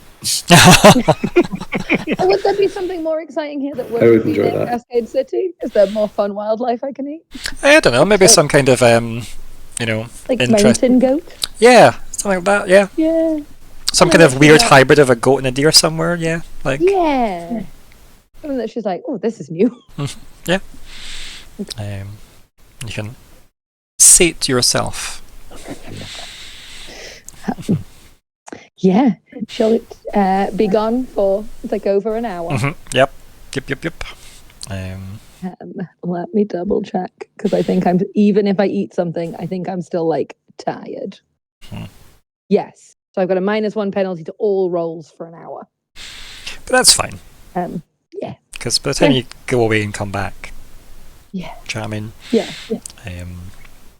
So yes. Probably looks a bit tired. There's maybe like a feather in her hair. It wasn't. Maybe got an antler. Like, oh. Just I like don't picking know your how tooth. that- And Yeah. then like one of the elven women comes up to you and just like puts a hand on like your arm and is like, "Are you okay?" Yeah. Yeah. It's surprising what you get used to. Yeah, I agree. Just smiles. Yeah. And I look at you and be like, I feel like we feel each other. Yeah. Yeah. Thank you. Mhm. That's very kind of you. I just like Okay. nods. And then Katie gives you a look with like a slightly raised eyebrow as if all good. Oh, good. He like dabs his lips with a handkerchief and puts it back in his pocket and says, "Then perhaps we should go and meet our addition to the party. Oh, yeah. I believe Yeah. she has waited long enough and I am unaware of her temperament." And then you see him like very dramatically like touching his forehead. As in, "This way, I believe." That's And then off he marches with his 3 elven maidens following swiftly behind. So yeah, and then off you pull lentils with you. Come on, Lentils. Yeah. So you start to head towards like around the big lake itself. You just work your way around the lake, and you can see that from underneath the waterfall there's like very faint fire light.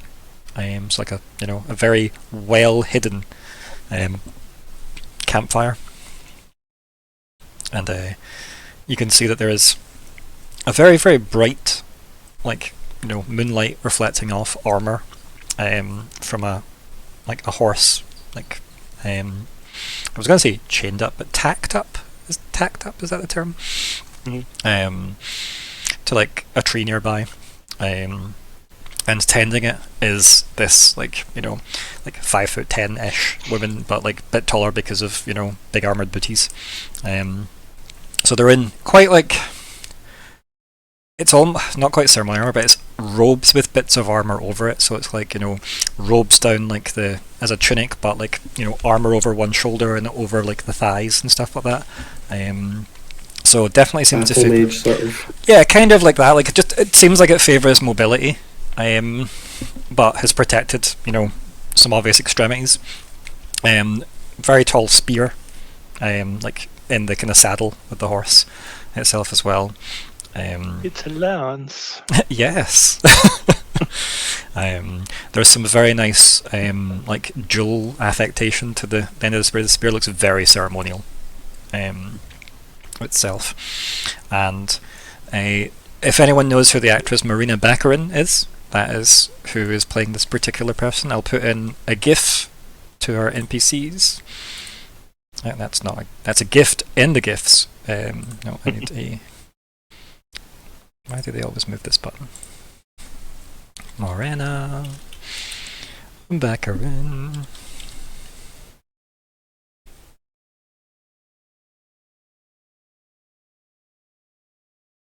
What one of these are we going with? We'll go with this one. Yes. Yes. Deadpool. So, from Oh yeah. various things, back in the Firefly days, Yeah. Firefly, and then Deadpool, V, the remake of V, Homeland, I think was in Homeland as well. Yep, there's some of our IMDb for you guys, but we can't afford her, so it's Gotham just as well. someone who looks like her. Yes, Gotham as well. Very good actress, very, very good. And yeah, so again, her hair pulled all back into like a bun, some kind of fancy clasp thing. That's like the circle symbol for the Church of Light. That's holding her hair all back. Again, white robes. With that kind of like very, very brushed metal look to it. So it's not meant to be reflective. But it's also not meant to look like hidden or poor quality. It's just not meant to be hyper reflective. The horse is a bit different. The horse is quite ostentatious. But doesn't seem that startled as you guys approach. And she says, Church of Light. the Church of Light. Yeah. Is there some religious element to the defection? Are they not only leaving Defection? Celtic? The refugeeing. That's defection, right? I mean, yes, having KT have extended an invite to the Church of Light's, Amber Lance in this person is an interesting choice on KT's part, yes. But he did seem to think the risks outweighed the risks. Right? Because he's like, well, we should have a healer. None of you can heal, can you? Got a healing kit.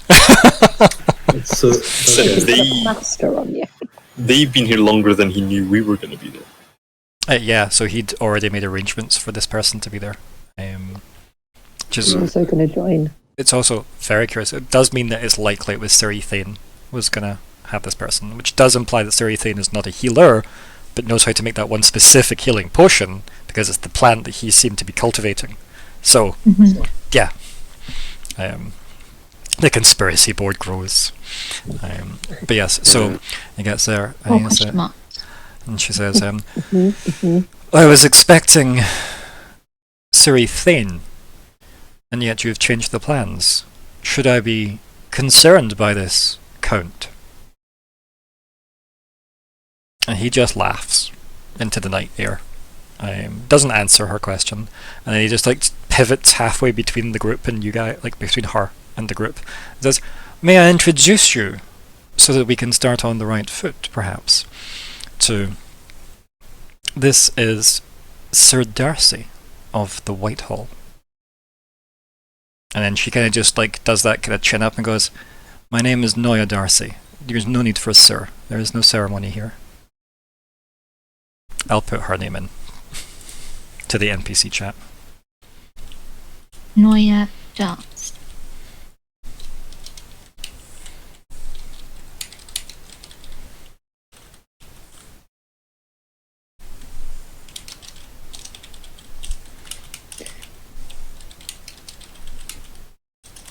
There you go, it's in the NPC chat. So, Sir Noya Darcy, the Amberlands of the Whitehall, or an Amberlands of the Whitehall. Basically looks like a kind of whitish paladin, right? Really? But with obviously a lot less armor than a paladin would normally wear. But then if they're carrying a spear, they'd probably do favor mobility. So. But yeah, her last thing was no need to stand on ceremony. There is no ceremony here. Definitely seems like someone that had to wait longer than they were expecting. Does she seem annoyed about Oh yeah, about it? Yep. But the annoyance is with him. The annoyance was with him, not with you guys. He has used you guys to be that, "Look, Mum, I brought friends over, so you can't shout at me," kind of attitude to this situation. And so she's being polite through gritted teeth. And also was expecting it to be her and Siri Thane, except none of the plans were in place anymore. Who are all of you people? Yeah. So he introduces her. She obviously corrects the introduction. And he says, I will leave them to introduce themselves. It is grand to meet you, Noia. She nods. Lockheart and Dourf. And we're here to try and help with this issue. And I will then pass by, just sort of indicate to the others for them to introduce themselves. Who'd you point to? I'll be honest, I'll probably point to Myr'ra first. Just probably just a habit. Sure. Yeah, Myr'ra will sort of awkwardly wave and say, good evening, Myr'ra Pentergast, Wizard of the Arcanatrix. She nods, like a slightly, like, you know, because you have a title. Lockhart didn't introduce himself with a title, so she kind of gives like a more official nod. I will gesture at Ignysera. Oh yeah. I'll just kind of step forward and kind of put my hand over my chest and be like, Ignysera, Emberveil, at your service. She like repeats a gesture, like you know, like her version of this similar gesture. She nods. And then I'll look at Nori. I'll walk over to her, extend my hand, and I'll say, Nori Nediam,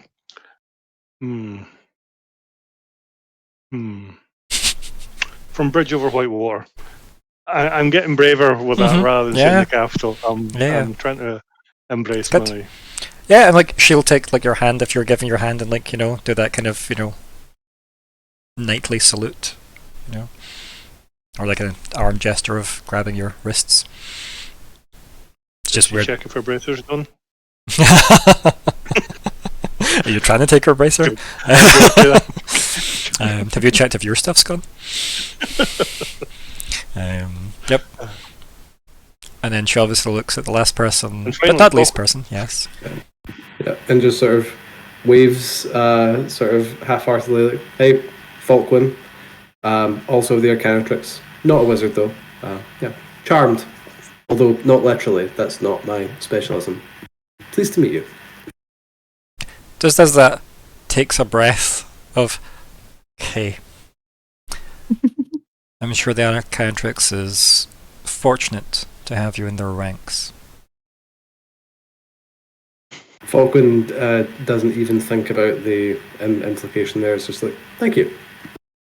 I don't know what you mean, implication. And she says, perhaps we should make way before the evening eludes us, Count. And he goes, yes, I think that would be a splendid idea. Would you like to lead, or would you prefer to take up the rear? There's a grumble. There's just something, and she goes, do you have someone skilled in scouting?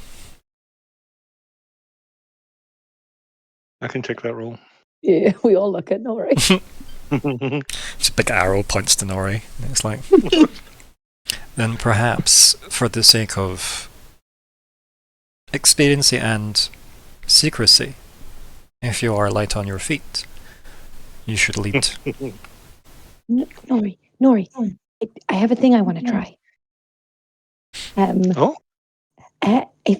If you're going ahead of us, I've got a way that you can let us know what you can see without having to come back and tell us. Are you okay if we try it? Nori looks at the ring and sure, don't we all have that? Oh, but it'll last all day, and it's not okay. You just have to be like willing to try. Myr'ra's going to try and look reassuring, knowing that she's not very good at that. Will it last all night, though? You said all day. Oh, 24. It's the whole cycle of the... Yes. She uses whatever language we use here to indicate 24 hours. Just because I've just got it and it's exciting. I am going to use telepathic. Yeah. And Nori seems willing, so there's no need to roll. I'll pop it in the chat. Unless you really want to roll, but there's no need. So I'm going to use the level of effort so that it lasts 24 hours. So it is going to cost me 1 because it's 1 plus 3. Still not bad though for 24 hours of brain chat. Yeah. And then Nori, Myr'ra will like look at you and like her mouth will stop moving and you'll still hear her in your head going, "Did it work?" I really don't know why anybody would be comfortable with this sort of thing. So I think I would take a little bit to get used to. Just Do you reply out loud voice in my or head. do you reply mentally? Yes. Like, how does Nori take that? Yes. Yeah, I'm going to say that. This feels strange. Somebody else in there? I already have enough voices in my head. We have to will it to each. I don't think I can hear everything. I'm gonna like Myrrah's gonna go. This is the first time I've tried this. But I was looking at the rings and I think if you think at me, and then she's gonna look uncertain. I said, I don't know how that works, but try just thinking at me a thought you want me to hear. So in my head, I'll say Myr'ra, and then from there you'll be able to. I'll give See you like a what's big going thumbs on. up and be like, amazing. So you can let us know if anything happens or you're in danger. And I'm going to say, Okay. just for Chris's benefit, this is only a telepath, like it's a walkie-talkies. It's Yes. mental walkie-talkies. It's not she can see through your senses. Just for clarity. Right. Okay. Okay. That's fine. It's not a vision. It's not. Nope. It's just Yeah. telepathy. Yep. Perfect. I like the And we both casualness have of saying that. It's to- just telepathy. Nobody panic. It's not creepy and weird. It's Oh, fine. totally fine. Okay. And I don't need to roll for this, as in the ring. No. No. You still have the ring and you can still use that separately. But you can Just use it on Myr'ra. It should be a confuser. She gets it twice. It's an echo. That horrible audio loop. Just that. Yeah. Exactly. Yeah. Okay. Anyone doing anything else outside the cave entrance? Of which was under the waterfall, because of course it was. There were rules. all the best stuff. Yeah. You can see though that this looks like a lot of the entranceway to this cave has been like artificially carved. But like in the way that's meant to look rough, but clearly it hasn't been formed naturally. Not all of it, at least. So it's clearly been extended and opened up more. But you can kind of see how it would be tricky to get like a whole bunch of horses through this smoothly. You could manage it, but it would be awkward. And also there's the leaving the tracks problem, which is why you were dropped off at the other side of the lake. But yes, anyone get any business to attend to, or are we all climbing in a cave, finally? Into the cave. Reminds me of a time when we were climbing into a cave. When you've climbed into like a ziggurat before, just not a cave. I know, Lockhart's history. Oh, You okay there, Falkwin? Yeah, wee bit ill. It just looked like you were going to say Tired. something. No, I'm just sleepy and stuffed up for the cold. So, Nori, do you want to take the lead here then and head into the... Yes. Mhm. Yeah. I shall. What is our target here? Are we just? We have a destination in mind, for instance. So Basically, you just need to, like- the last attack happened. You basically need to plot a route through this cave to the other side of the mountain range. It's going to be a while. However, you also need to, realistically, you need to probably keep yourselves fairly hidden in case there are other things in said caves and, underground routes.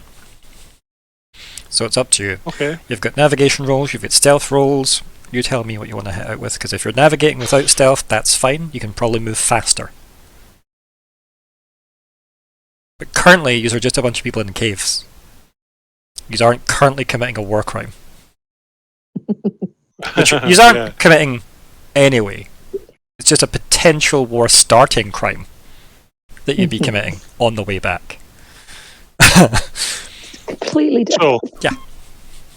I'm Different going to turn forms. to everybody and say,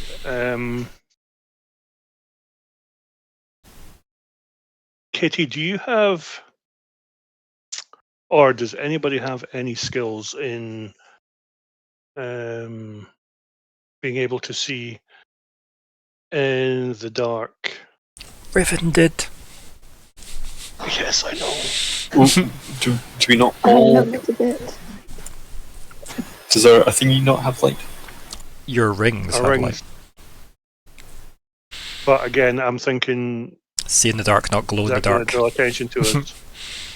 Yes. I mean, glowing like a torchlight would draw attention. Yeah, it would. I have a couple of things going on here then. One, navigation. I have a navigation skill, so I will roll against that shortly. If I put my cloak on, I need to leave some way of use tracking me, because the cloak. I mean, you've got works. telepathy. You can just relay where you are, like for a whole day, mentally. Yeah. That's not going to give you a pinpoint location, but you can be like, I'm between those two rocks that look like X, Y, or Z. But obviously, if they're not using light sources, then it will be tricky. You will need to use light sources going through here. So, because obviously, if nobody can see in the dark, so you're going to go through a very dark cave. Do you know what? I'm not going to use my cloak just now. No. I'm going to use some stealth tasks and tracking. I'll make 3 rolls here. Okay. 1 navigation, Mhm. 1 for stealth, Mhm. and 1 as a tracker. So I'm also looking for other signs Yeah. Okay. round Yeah. about. Okay. Mhm. So navigation.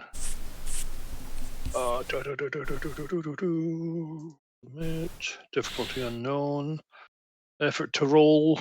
I always hear destination unknown when someone says difficulty unknown. Destination unknown. I'll use effort. This at least. Also, if you did ask Katie about like seeing in the dark, he did mention that he seems to get by quite well at night. Yeah. Okay, so for navigation. Yep. Not bad because we're adding 9 to that, aren't we? So. Yep. Not bad. Not bad. Okay. Good point, man. Mm-hmm. And that costs me 4 intellect. Alright. What's your intellect edge? 1. Then yes. It cost you 4.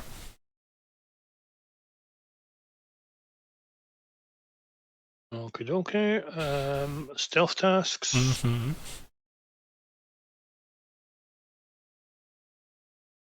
Are we using the cloak for this? No, because it only kind of lasts for 10 minutes.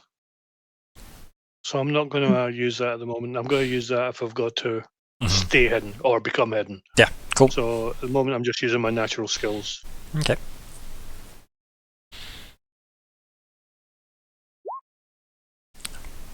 Woohoo! Deep breaths there, Chris. Too early. Too early.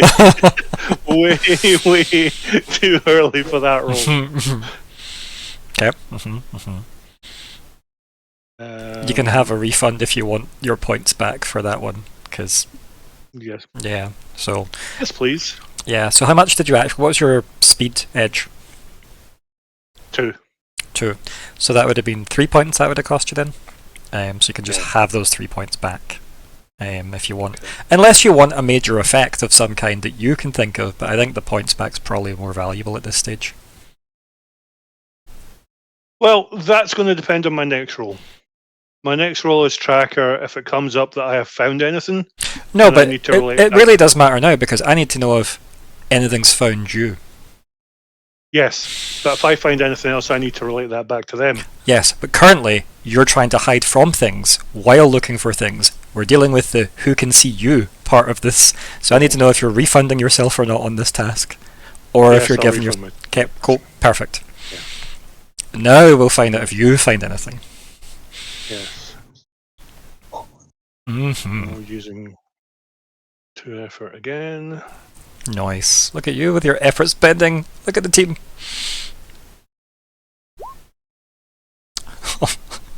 Nori, stop setting yourself up for the biggest fall. Nicely done, though. Nicely done. Okay, so that cost you 3, I guess, then, for that roll. What would you like your minor effect to be? Because there's no refund on a 19, sadly. But the minor effect is something like, not quite as good as a major effect narratively. But Well, ultimately, there's only 2 questions when it comes to tracking. Is one, have I found signs of anything on this first part of the journey? Or if I haven't. If I have, I need to relay. Yeah, so let's deal with them. Found something. We'll deal with this leg of the journey in sequence. So, yep, you seem to have found a fairly easy route, but you can probably tell that a lot of this has been artificially enhanced, this route, given that it's nearer Voros, so people could have came in this side without going too deep into the caves to shape it a bit easier to get people out. Because obviously, as you can imagine, at the end of the run, people are going to be knackered, scared, hungry, whatever, right? So this has clearly been made easier by people with smithing techniques, to shape stone or whatever. That could be dwarven influence, because we know the dwarves use this. So you've got that. As for stealth, you have definitely not, as far as you can tell, you've not been noticed by anything. That's pretty good. And yes, there are things living in these caves. Things with many legs. So, I will assume that you're talking spiders, or I a wouldn't. form of spider. I wouldn't necessarily say spider. No. I would say maybe you want to consider it being something bigger than a spider. And I don't just mean a giant spider. Yes. But no, there seems to be something the size of a horse with insect-like tracks. From my tracking skills, is it heading away from where we are, or is it? Am I near? Does it seem close? You would assume this would be the outskirts of its territory based on how the tracks increase the further in you go. Okay. So, Myr'ra. Hello? I'm probably not far ahead of you. There are signs of a large insect type beast. Can you please warn everybody else, please? I will relay that very quietly to the rest. And I will say that Okay, you've cool. scouted for 2 hours into this cave, by the way. You've went off and done your whole routine. But yes, Myr'ra, you can share that info with the gang. Okay, so Nori's found a way that we can continue to follow, but there does seem to be something quite large and insecty. I'm going to look at sort of Noya and Katie to be like, do you know what that could be? Katie's got his brolly over his shoulder, not open, just resting on his shoulder, and he says, "I'm new here." It's the least helpful way possible. You mean Master Nori hasn't discovered the origins of this creature? You can already tell Noya just staring at him why are you here? That is the look from her, you're not helping. Oh no. I look at her. And she says, I am unfamiliar with this territory also. Okay. Unfortunately. I was raised in Voros, but I did not venture through the mountains. Oh. Fair My calling kicked in at a young age, and I went to the capital. I think Myr'ra's just thinking about Riven. Just oh. Maybe I could message her. Oh no, Hedera will kill me. I won't message. The message just goes auto-diverted to Hedera somehow. Yeah. Like, Yeah. Like, she'll know. just says Even if I tell no. Riven not to tell her, she'll know. Who are you talking to, Riven? okay. Nobody? I guess we proceed with caution. And Katie says, that seems like an excellent way forward. Shall we? And off he like marches. Yeah, I'm gonna let him go first. Yeah. Noya just says, perhaps stay behind me. And put your stoutest to the rear. And she gives a nod to you, Ignysera. Her spear tip gives off an amber light. That's like, it looks like very much like torchlight, that very nice warm glow type light.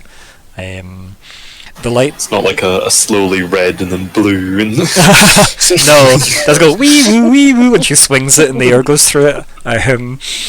But yeah, so it's this nice amber light that gives off. And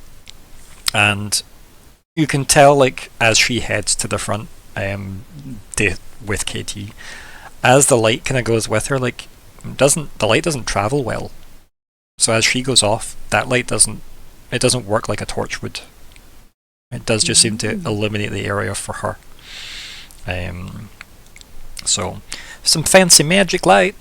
Yeah. And then as they took it up to the front, you just hear KT mutter something about, well, if you're going to take the lead, I'll happily support the rear. I would hate to get in your way. And then just casually saunters back through the group and just stands next to Ignysera and walks side by side as the party go. Aluben speaks to you, Falkwin, and says, this would not be the time to be unaware of our surroundings. If I were to lose you in this cave, I would hate to think what my fate would become. I would very much like to not get lost in this cave. Remind me when we have the supplies and time that we should construct things to assist with these types of scenarios. That sounds like a good project. There's just a nod. However you perceive that nod, you perceive it. The inaudible nod. I yeah. certainly don't have any ways of seeing in the dark. Apart from fire bloom, which would be a bit, showy. It's a 3-meter radius plume of fire. I mean, if you keep in mind, you could have brought torches. So if you wanted a torch, you could ignite a torch. Yeah, I can do that with just hedge magic, I guess. The thought crossed my mind. It's entirely up to you. Like, the only person that obviously is casting light, as far as I'm aware, because nobody said they are, is Noya, and her light doesn't go that far. Like, it's very specifically if she was, say 10 meters away, you might not even know she's there. That's cool. Yeah.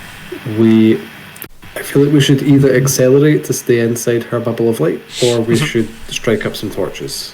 And if we strike up some torches, we should be prepared for shit to go down, I guess. I mean, the good thing is, that Nori said the way's clear for at least 2 hours. Sure. Like, jabbing, so you've got that on the go. Maybe we daisy chain for now, and just kind of make sure we're within arm's reach of the person in front of us. Okay, so who's behind Noya? Lockheart. Nice. I'm surprised, personally, but yeah. Who's behind Lockheart? Me. Okay, behind Falkwin? Yep. Then we've got our wonderful side-by-side, KT and Ignysera. And way ahead is Nori. The way it should be. But yes, so Nori, are you staying put till everybody catches up with you, essentially? Is that the plan? Or are you going to keep scouting? I'm going to sit on the edge of the insects' territory, just so that we're all together. Then I'll let them catch up.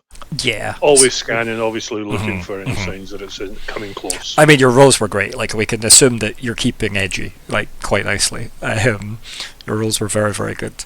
But yeah, like, I think as you listen, like, obviously the kind of cave sounds that are normal for a cave, like, the more you're like sitting, zoning in, almost like listening for your people catching up, and also listening into the darkness itself, like, you do either hear cave noises or chittering. It's hard to say because it's cave noises, and now that you've seen tracks, is your brain just telling you these are the noises you're hearing? It's one of those kind of awkward, like, But like, in addition to that as well, like there is probably like quite obvious signs of footfall here, like in terms of the tracks, but you'd expect that. That's why I never mentioned it, because obviously we know these tunnels are used by people, so there would be signs of that here too, because these have been used for years and years. Because I don't remember what age Riven said Hedera was when she came through these tunnels, but it was not recent. So yeah, long enough for Hedera to be in Voros and become like a politician in Denk. So yeah, I would also like to say that I do have my bow out. Yeah, it's not cool. notched or anything like that, but there's a bow. My bow is out with an arrow. Cool. Ready to go. Good. But you're currently sitting in the dark, yeah? Yes. That's okay, cool. So you're mostly just going with your sounds. Yes. That's fine by me. Yeah, so yeah, eventually, like, I guess you... Unless anyone's trying to be super stealthy, you definitely hear the gang catching up with you after, the couple of hours. Do you make yourself known, or do you wait for them to like just walk past wherever you've hidden yourself? I would let them know that I'm here. Even I would, again, telepathically message Myr'ra saying, I'm just up ahead. Watch out for me on the right-hand side of the cave. We're on the edge of the insects territory, so I'm just waiting here just for you to catch up. You'll probably then hear like the whisper, like the stage whisper of Myr'ra, passing that on to the rest of the group. So it works its way forward through the party members until it gets to Noya. Yeah. And then Noya just like turns to Lockhart and is like, insects? There's a question. Something seemingly large, perhaps. Something. I guess it must be subterranean. She gives you a look at the comment, I'm guessing subterranean. And she goes, yes, I see. Grips the spear tighter, in a slightly more at ready sense, rather than using it as like a walking stick. And yeah, like heads forward, and she says, do you believe it wise that we dim the light? I would not wish people to lose their footing. I do not trust many things, but I am confident that Master Nediam will ensure that anything that is potentially wanting to observe us will be first observed by him. So I don't want anyone getting scattered or stumbling if it can be avoided for the moment. Kind of nodding us. Yes, I quite agree. Perhaps this is not the best group to be skulking through a cave together. But you seem competent enough as a group. We find ourselves adapting to many situations and circumstances. How reassuring. Can Lockhart do a quick, just happen to know insects, you know? Why not? Intellect roll. Yeah. Yeah, the admin on insects in caves report. I mean, if there's any specific laws against them, you know. Yeah, you'll definitely know. Like, bring your lance over here till I read my book of law closer.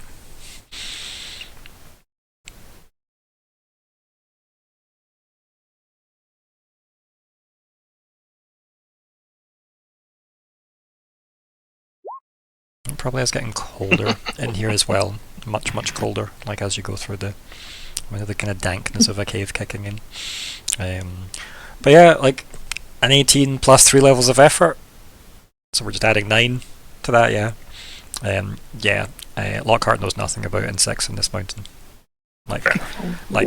Yeah. Like, people have reported... I know all the things that it isn't. Yeah.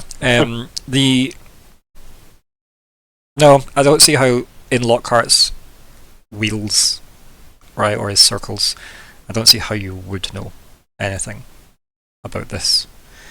Be different if Riven had made that roll. For obvious reasons. She has traversed this path multiple times.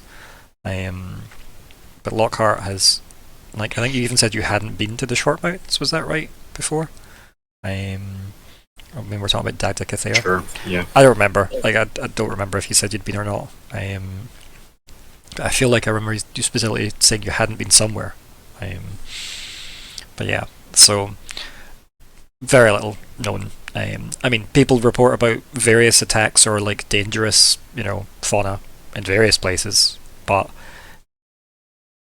under the mountain, through the mountain, a passageway to Caldera could open it up to being anything that's in here. I mean, the tracks are insect-like, very big insect-like, but that could be anything, especially if we're factoring in Caldera. It's just maybe too far from the Calderan side to be anything that would have nested this close to Dink. It's more likely to get weirder the further towards Caldera side that you go. But yeah. But you're confident in what you don't know. I hope that helps. Yeah, well, if they were kind of calling into our question our skills and capabilities, then again, I can remain confident about what it is we don't know. But likewise, Noya doesn't have much expertise here. Like, they're clearly capable of fighting, but they weren't brought here to fight. They were brought here to heal. So they seem as confused because, let's face it, in their original agreement, it would have been Sir Ethane will deal with the combat, and she will deal with the cleanup. Clearly, KT hasn't really done anything to help that situation, because he didn't bring you guys. You guys brought you guys. He just failed to update her on anything. And you are welcome. But yeah, so you catch up and reconnect with Nori. How do you wish to proceed? What's the plan? Are you going to try and send Nori again? Are you going to move forward as a group? You know that you're likely to be heading into these creatures' territory if you're moving forward. So yeah. I can buff people, and I have AoE magic now. So nice. I'm feeling quite confident in combat now. I'm going to know what we're coming up against. I'm going to be very polite about this. I'm going to ask everybody to check themselves and strap anything that may jingle, that may move down so that it doesn't move and makes Hannah. any sound possible. Myr'ra's looking at all of the things. Yeah. Her belt. As I said, I'm trying to be very nice about it. The donkey makes a low whimper. Yeah. Anything that can be strapped. Yeah. Yes. On the other hand, Hannah's about to be unleashed. Myr'ra's never had to have the ability to fight without the writing desk on her back before. What am I going to do? Use it as a battering ram. She's never used two hands before. Hi. She almost considers trying to ask Falkwin if she could just put everything in Ellie Ben's garage. No, we're not telling people about that. I will attempt to, yes, make sure none of the little vials of tea or metal spoons and writing implements. I will attempt to be more quiet. Can you give me some kind of roll? No. I think because it's probably agility based, it's probably speed that we need for that. Okay. So, like a kind of deft hands kind of roll. Well, I don't have an inability, so that's good. I don't have anything that would help. And anyone that's obviously noisy that wishes to attempt to reduce their noise, perhaps you wish to also do that. Do I know the level of the task? It's more of a degrees of success roll, I think. So yeah. Okay. The reason for that being you don't know what's trying to perceive you. Yes. I am going to use effort. Now keep in mind, if you have any armor penalties, this is a speed task, so it will factor in any armor Okay. penalties. 1. So that means any does that effort affect? costs 1 more. Okay, so it's going to cost 4 instead of Yep, 3. so the first level would be Okay. 4, then it'd be 3 points per additional level. Okay, that is fine. I do not have anything, an asset that would help. I think in many ways I have assets that are not helping. So how many levels of effort are you spending? Just 1. Just the 1. Cool. So that'd be I 4 really points. don't have that much speed. Okay. That's alright, yeah, because that's a 17, right? So Yeah, I'll take that. that's pretty good, yeah. I'm thinking I should probably, because I'm wearing heavy armor, I'm quite clanky. Yeah. Probably Yeah, give it a roll. do That- something. From memory though, didn't we get rid of all of your armor penalties? Yeah. I have no speed. I have no speed cost or anything for it, but No. doesn't mean it's not clanky. Yeah, give us a reroll as well. Speed. No bonus. Unknown. Spending any effort? I will do 1 level of efforts. That's if I put in 1, that'll take off. It should do the math for you, yeah. Yeah. Yep. You've got no edge for speed? No? Mm-mm. Okay, cool. So that'd be 3 points. That would be... So my cost is then. There's no cost because you're not using a move that has a cost. Effort should factor in the cost. Got it. There we go. Perfect. Not bad. Nice. I like to think that your minor effect could easily be helping Myr'ra pack down stuff they've maybe not been able to reach because of how many things Myr'ra carries. But it's entirely up to you. Your minor effect could be anything you want narratively. Like, so you get minor effects, major effects, narrative impact. You can guess roughly what that would be. But it's up to you what you would like that to be. Maybe I see something that's still like jingling, like hanging off of a belt, and I just kind of quickly kind of like grab it and hand it to him. Like, you missed this. Oh, thank you. Yeah. And just from a admin point of view, I then take down my current speed. Correct. Yes, so... Leave the pool as it is. Take down the current. Yep, exactly. Cool. Yeah. Did it. Nice. Then you don't get to join the club of all of us that took the wrong one down the first entire arc. I mean, we live and learn, right? This one shot has been lengthy. So, we're still learning. It was a learning process, this one shot, and when it's finally over, we can then get the real game started. This tutorial will end eventually. So, yeah, everybody gears up to head forward. Who's taking the lead? Nori? Strangely enough, I will. Excellent. Yeah. Do you want to give me a... I mean, you don't need to really navigate. Like, the navigation roll from before is probably still going to last quite a long time for this. But if you want to give me a new stealth roll, you can. I know I phrase that in such a casual way when you can say no thank you, but it's... Yeah.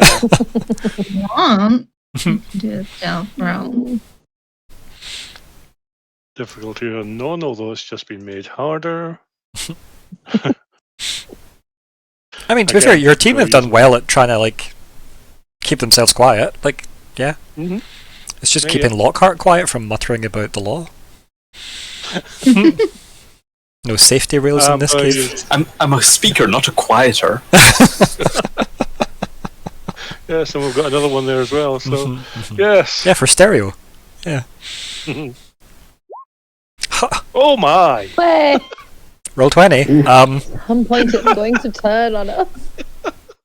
I am so worried. That is unbelievable. I am so worried. Whew. It's fine. Don't worry. Gambler's paradox is gambler's fallacy. It's a fallacy. It doesn't exist. You Yep. don't need to get one. The dice don't know what they've rolled. Oh, well, this will be fun. So obviously, I didn't cost me anything. Obviously not. No, not if you want that refund happily. Yeah. Again, I love 20s in this system. It's so good. We're like, can I just have all those points back? Yeah. So it's very, very nice. Okay.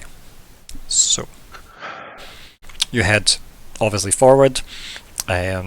Noya like dims the light slightly, keeps everything much closer around you, and says, "It would be perhaps maybe wise if we didn't bring that donkey with us immediately."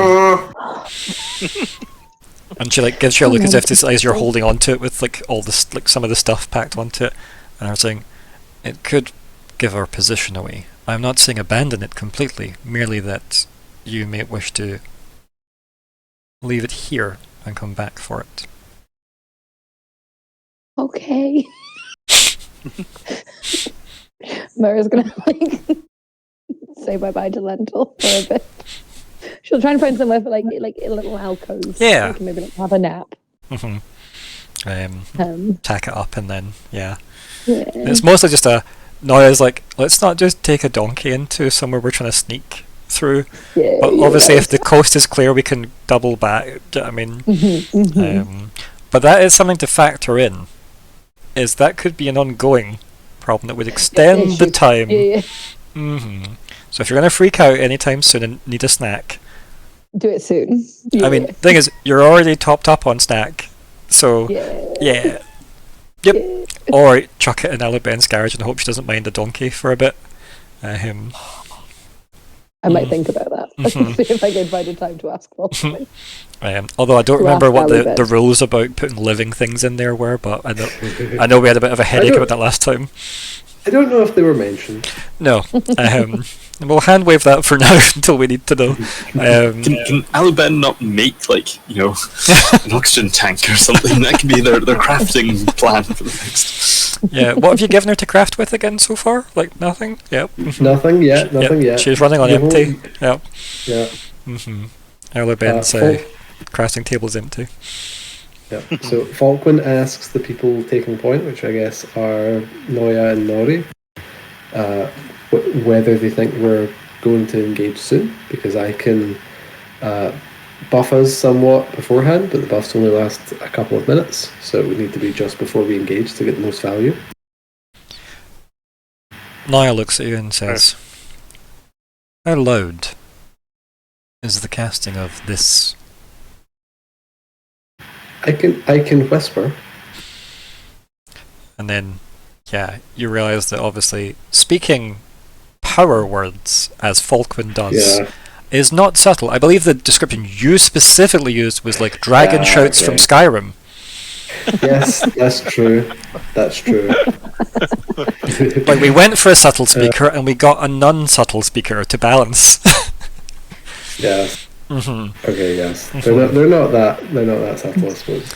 I think the only one that could be subtle is the golden anger for Minor Wish, because I think that one I can just basically ask Aluben, share some of your anger with me. And then Yes, the magic you're getting from Aluben's different to the magic she taught you, if that makes sense. Like only narratively, because it's more fun if it's via her. I think narratively. Yeah. Yeah. But yeah. But the inspired aggression should probably be a shout. I agree. It's more fun that way, fundamentally, right? But yes, she then says, then perhaps it's best we wait until it's completely necessary instead of making it necessary. Well. She just has that worried look on her face, like, oh, I'm gonna die here. Best to engage on our own terms.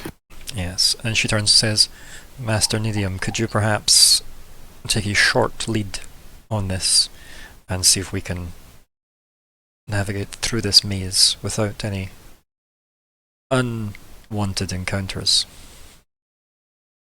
I will stay as close as I can. I'll only be maybe 5-10 foot in front of you. And she kind of nods and she says, we will maintain the gap. And then she looks to you, Myr'ra, and she says, perhaps you wish to stay with me if I am to guide us to him. That seems like a good plan. Yeah. I will shuffle up next to Lockheart. It's because you're the walkie-talkie, right? So, yeah, it makes sense that you're there. So yeah, everyone huddles close to, obviously, Noya and Optional. Katie's just happily at the back, just sauntering, like... Aren't the At some three point. elves? Oh yeah, like they're with him. They're still with Yeah. him, but they're definitely a lot more like, you know, cloaks pulled up, hoods round them, like sneaking. Incredible. Because they're on like adventure gear, right? At some point, we'll turn around and see KT's just skewered some gigantic centipede with his pants on. It's like, is this the thing that you were all worried about? I thought you meant he'll just turn around and there'll be two with him. That too. I managed to distract the enemies somewhat. Have we established whether he actually kills the elves that he eats? He doesn't eat them, he just sort of like... How did the party feel about that? What have you witnessed? We've No, witnessed, it's people leaving. With money. Mm-hmm. With money, yeah, they always walk away. Yeah. Jingling. Noisy pockets. Noisy. Yeah. Noisy pockets. Yeah, they seem to do well for themselves. Now, was it not just about wealth? I think it was a wealth comment, right? Or they've got noisy pockets, so they're wealthy. I think that's where that came from. It's slowly coming back. But yes, so Nori, you sneak off ahead. You just get around, and the chittering gets a bit louder, as you can imagine. And there's little you can see without casting any kind of light in front of you, but it definitely seems like there's a lot more chittering, to the point where it's not that subtle that even the people 10 foot behind you are starting to hear that louder and louder. I will message back to Myr'ra and just say, can you make everybody stop, please? And then I'm going to put my cloak on. The reason I'm going to put my cloak on is because the last little line on that says I can see in the dark with it on. Yeah, you can. Cool. Very It's a quiet. D100. Play, blah, blah, blah. Yeah, you've done well at the dice gods. You're fine. Like, I had faith. But yes, Myr'ra, you said you relay the... Yes, I will whisper very quietly. And get us all to stop. And now Lockhart might just say to Myr'ra, just like, "If you need to get a message," whispering Dory. If you need to get a message to me, or if you need to get a message but you really don't want to speak, just give me a symbol, and I'll, you know. And Myr'ra does like have a moment. there you go, a symbol. She could blink everybody. But that feels like it takes too much explanation right now, and she might do it after we've dealt with these bugs. So yes. Okay, so the question is, do I see anything in the dark for the next 10 minutes? Give me a perception roll. Ooh. I'm just going to do a natural roll here. Ooh. Brave.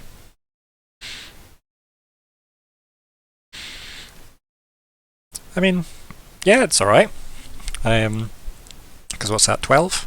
So, yeah, you, it's hard to know if your eyes are adjusting to the magic of the cloak. Like that kind of almost swirly, oily effect of, like, you know, you being able to perceive where you couldn't before. As your like vision extends like forward into the cave, you can see like the kind of like nooks and crannies, etc., of the cave, like as it winds round through the mountains, and goes off quite a ways. And then as you're like focusing your eyes, you can actually see that the ceiling's moving. It's not your eyes that are focusing. The ceiling is crawling.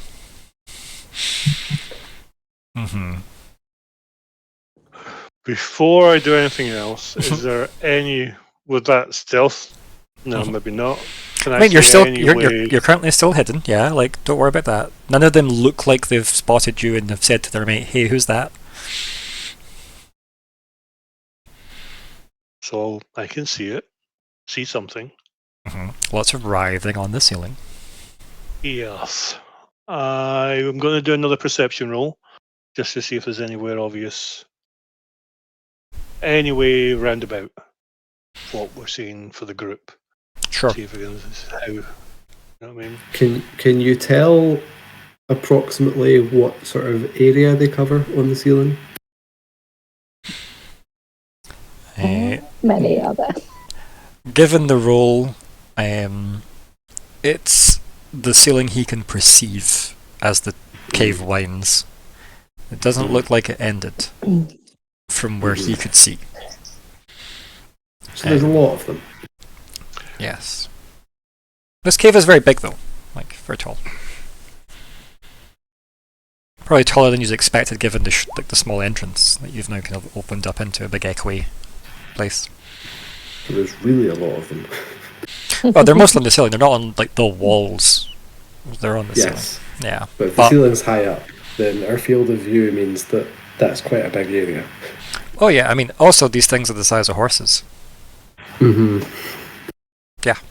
So if we all just stand close enough to each other, it will look like we're a centipede because we've got all the, the legs. We've decided they're centipedes. I've got like the chorus from The most Skyrim in chromatic mind. of fun. You're not a million miles away, to be honest. The Skyrim one. So So, second roll, looking to see if there's any obvious way without a battle. I mean, if you could get through, like, very quietly, there could be. However, there is areas of water between where you wish to go. Obviously, like, water runs through the cave itself, so you'd have to navigate through that, which, like, isn't ideal. But it's possible, right? I'm going to message Myr'ra, and I'm going to say I'm coming back to the group. You won't see me until I'm in amongst you, but I'm coming back. I attempt to mime that information. Mm-hmm. And then instead, I just wave at Lockheart and get him to come closer, and I'll make him telepathic for 10 minutes as well. I mean, Because I can do that for free. Casting a spell, however, might not be as quiet as you like. Oh, that's true. I did it at the start of the caves. Did it take? Do I have a feeling of how loud it was? Did I have to utter magical words, or It would be loud enough that it would probably be Negate the heard point. by. It would be heard by Nori, who's just 10 feet away. None? Like, yeah. Yeah. but it's I'm unknown just if it trying would to- affect thing. It was unknown if it would be loud enough to hit the ceiling. But you're now in an echo air. Yes.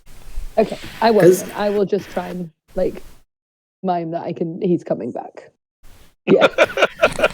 Is the ceiling within long range? Yeah. Okay. I can probably barbecue a good chunk of them. But they will obviously notice that. Are they like, if they're directly above us now, would they have not? This is their home environment. Would they So have not they're already- further down away from you. You guys haven't went under them yet. Okay. I'm coming back to you to report on that. The description that Nori gives you are in the chat. They are quite- Oh, delicious. Delicious in dungeon.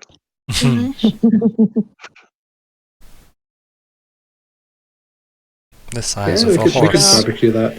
barbecue that, serve it on the spit. I mean, if you want I can't assistance, find we this can chat. Where's the chat? both do that. The last of the Summer Elves chat. If we're now having a very quiet conversation, Myr'ra would maybe point out that we maybe want to try and deal with them now, because coming back with possibly 50 refugees, Quite. Very true. better us fight them than tired, exhausted, fleeing people. Also, I want to see Ignysera hit things. You know, I'm walking through here and I'm getting these rolls, and I'm actually hoping one fails. just so that we can get this battle, just so everybody can. You mean you're not can be prepared to go quiet. through the murder cave and avoid all combat? I No. would like to do the battle, but I would like Yeah. to engage on our terms. Exactly. Exactly. So that'll be the conversation then. Just round the next bend, maybe 10, 20 foot ahead of us, but on the roof of the cave, these insect creatures. It looks like this is their nest. It'll be very, very difficult. We would have to travel through an utter silence to get by them. We can either pick a fight, or we can try and get by them. I think we should engage. I can strike the first blow. I can engulf them with fire. It probably won't hit them all, but it will do significant damage to quite a number of them. And who knows, maybe they would then get hurt more by the fall damage. If they're on the ceiling and ready to drop on us, then maybe not. But maybe if they get knocked off rather than dropping down by themselves, then who knows. Things that would drop from the ceiling, some would hit the pathways at the sides, some would fall into the water. But some would definitely hit the rocks at the sides. Do you know what I mean? Like, there definitely would be unfortunate landing positions here. So yeah, so I can strike a good first blow against them. This is a good time to remind people that if you spend effort on an attack, you can instead add 3 points of damage per level of effort to an attack. But you need to do that up front. You can't do it after the fact. It needs to be the gamble. Yep. I'll say to Falkwin that if you want, we can make the first strike together. I think I've got the same powers as you do. Okay. She's a wizard! I'm a wizard! Yeah. A wizard, an almighty wizard. Okay. Are we agreed to engage? I also then? have fire bloom. Okay, right. Lockhart's behind. If I can help when against people. I really have to be understood to be much help in these situations. Lockhart, darling, please stand with the maidens. Katie. It's like, oh yes, I'll make sure that they're looked after, shall I? Please do. And then Katie just smiles pleased with himself at everyone else. Like, Noya rolls her eyes because of course she does. Okay. Can I begin by asking Aluben for her boon? How do you beseech Aluben? I just sort of quietly under my breath say, Aluben, share some of your anger, please. Needless to say, I'm using the golden anger version of the wish. So Aluben's golden light fills my eyes with fury. You've got, obviously, there is a glow from within. Your veins glow. Ooh. And they look more like vines. Ooh. Golden vines all through, like, down to like your hands and like from your eyes. Katie's going to comment on this later, but we'll cross that bridge when we come I mean, to I think everybody might comment on that later. You're now just like some kind of glowing, like, golden vines all over you. I've not used this skill in front of anyone. No. So this gives me a even against +2 the Baron. damage. Yeah. This gives me a +2 damage buff to any damage that I deal for the next. It just says several minutes, That's fine. which I guess we can take to mean this. It means like combat combat, yeah. Like, that's what that means, really. Okay. And then, so Ignysera, between you and I, who should engage first? Like, he's slowly going Super Saiyan, so what does Ignysera do? Because I know what Ignysera should be doing. Oh no. Yep. It's pressure. Well, do I need to... I could do my shroud. I think you need to do or did you buy the fire thing separately? I need to do it for Dragon Breath. Okay. Fire Bloom. Sorry. Doesn't say anything that I need it. Because it's trying to remember where your powers came from. You've got stuff from your dragon race. You've got stuff... Because isn't your breath from your dragon race? No? I thought it was. And then you've got the things like Hurl Fire, or Hurl Flame, or whatever it's called. You need your shroud on. And then, whatever it... Like, I think you've got... Whatever's after that, your tier 3, needs the shroud. And if you've picked up Fire Bloom separately, it won't need the shroud. I know, reveals it all round. All of these words. I'm just gonna say that I need to do my shroud. It's more thematic. Way more dramatic, isn't it? Like, let's fix it. Yeah. Yeah. So these are both taking some early actions because these are both actions that you lead with. Katie, while this is user debating what you're doing, like gestures to you, Myr'ra, and then gives you the look of, are you going to go behind me or are you going to stay in front of me? That kind of, are you going to stand with Falkwin or are you going to stand here? Oh no, she set off the fireworks! Myr'ra considers the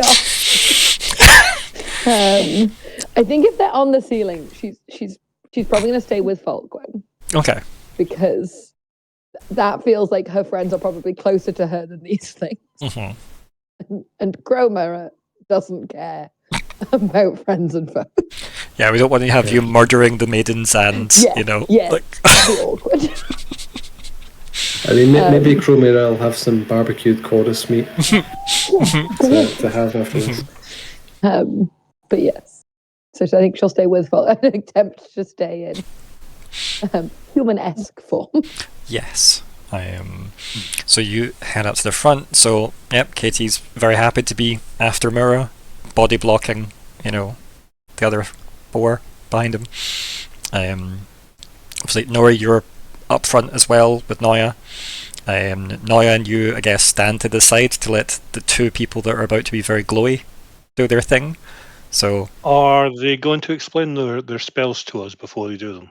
It doesn't sound like it so far, but... We can. What does Ignysera look like? She looks mega flamey.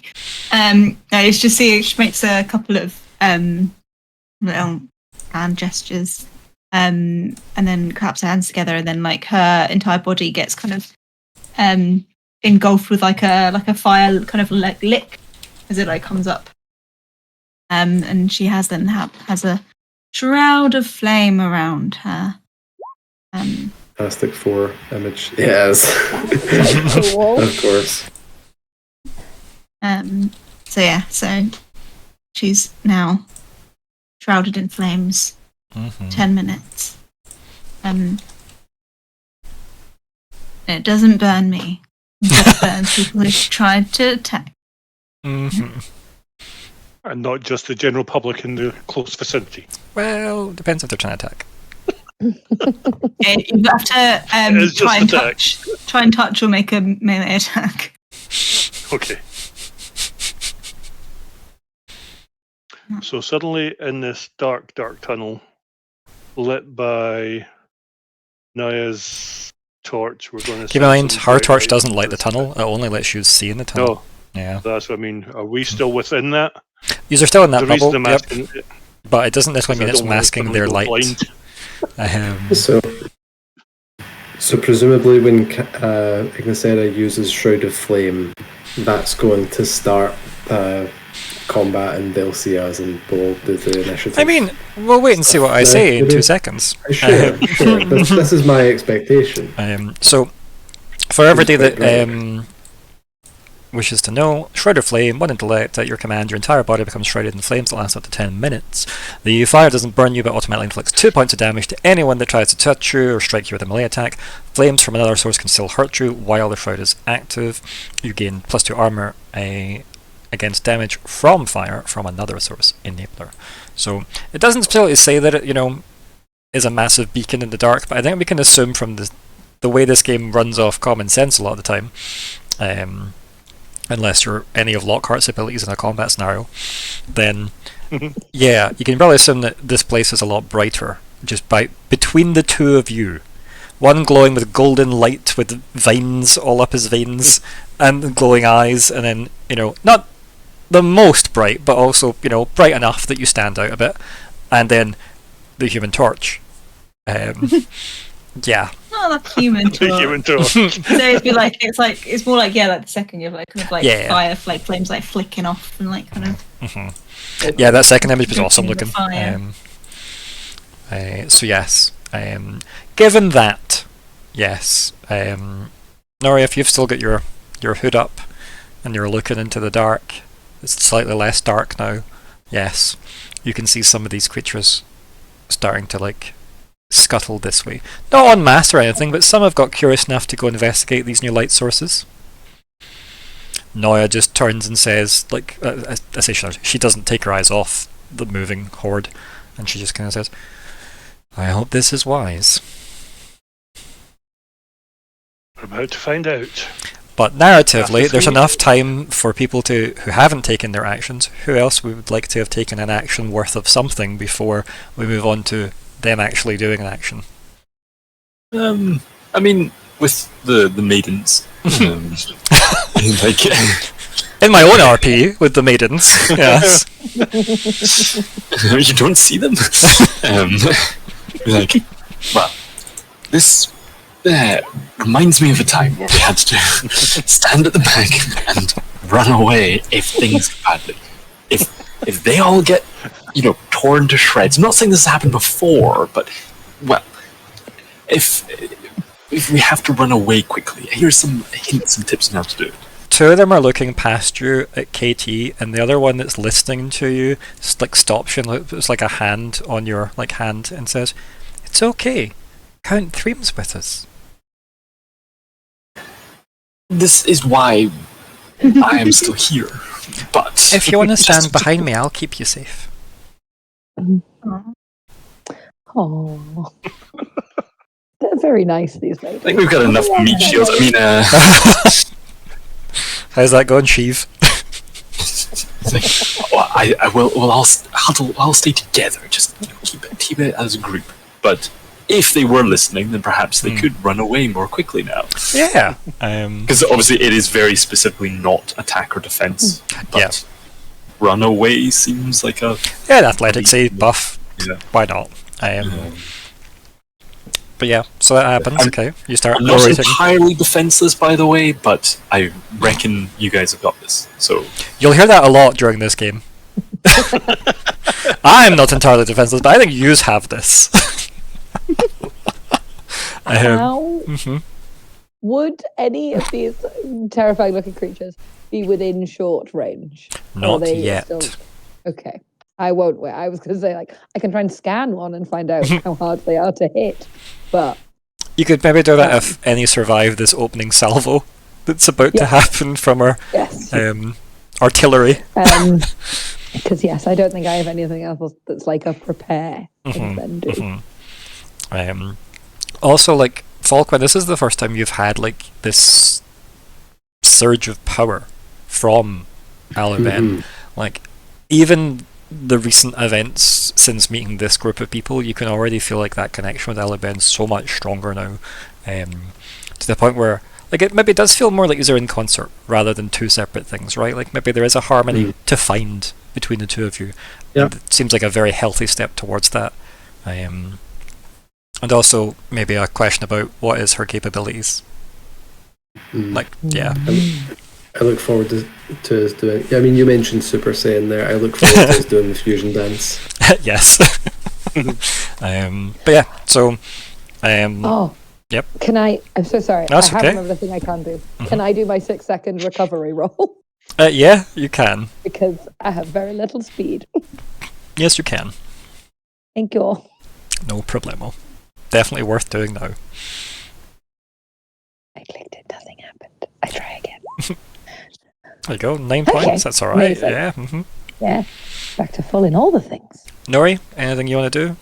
Or just... my bow's knocked, I'm just waiting for the signal to release an arrow. No worries at all. So, I guess with that round passing, the next narrative round is, again, more of these creatures start to creep closer. So, there's a good chance like 4 of them have like started scuttling away from the mass that's on the ceiling. So those are the ones coming down the walls and stuff, but the mass is still on the ceiling, writhing away. Where, and I'm assuming you're trying to do this simultaneously. Yeah. So how does this fusion dance go? Well, I would like to aim. Okay. So keep in mind, you have directions to where they are. You can't see them Yes. unless you are willing to give off more. In fact, well, there's enough light, from both of you, I guess, to give you some kind of shapes in the dark to skip that problem. I forgot you were both glowing. yes. There is that. I guess there's a question of whether we want to try and overlap as much as possible and just absolutely nuke a sort of 3 radius circle of them, which would probably be quite a significant number, or whether we want to spread it more and get more of them, but maybe not kill as many, depending on how much health they have. I'm not sure how much the health they'll have. Let's see. There's 10 feet, 3 points. I feel like if it looks like there's a lot of them, it makes more sense to get a chunk of them like gone. So otherwise I'll re-describe the things scene. might be I'll see if this makes it easier for you guys. So I'll re-describe the scene slightly, right? So up into the vast ceiling, kind of at an angle away from you guys, forward and up, is this writhing mass of these bugs on the ceiling. And because you guys have become quite glowy, there is about 4 that have scuttled off and got more curious, but they're doing that very insecty kind of, not walking in a straight line on the ceiling, on the walls towards you guys, but they're clearly getting closer. So you can assume that they're probably going to be on the party next round if nothing was done about them, but no others seem to be coming out of that mass yet. We do have to deal with the mass, and while we have AoEs, I think it makes the most sense to delete the mass as much as possible to start with. So shall we try and overlap? Yeah. Myself and Naya will go for the ones in the wings. With Katie and Naya? yeah, well, okay, yeah, Myr'ra, yeah, taking on gets closer.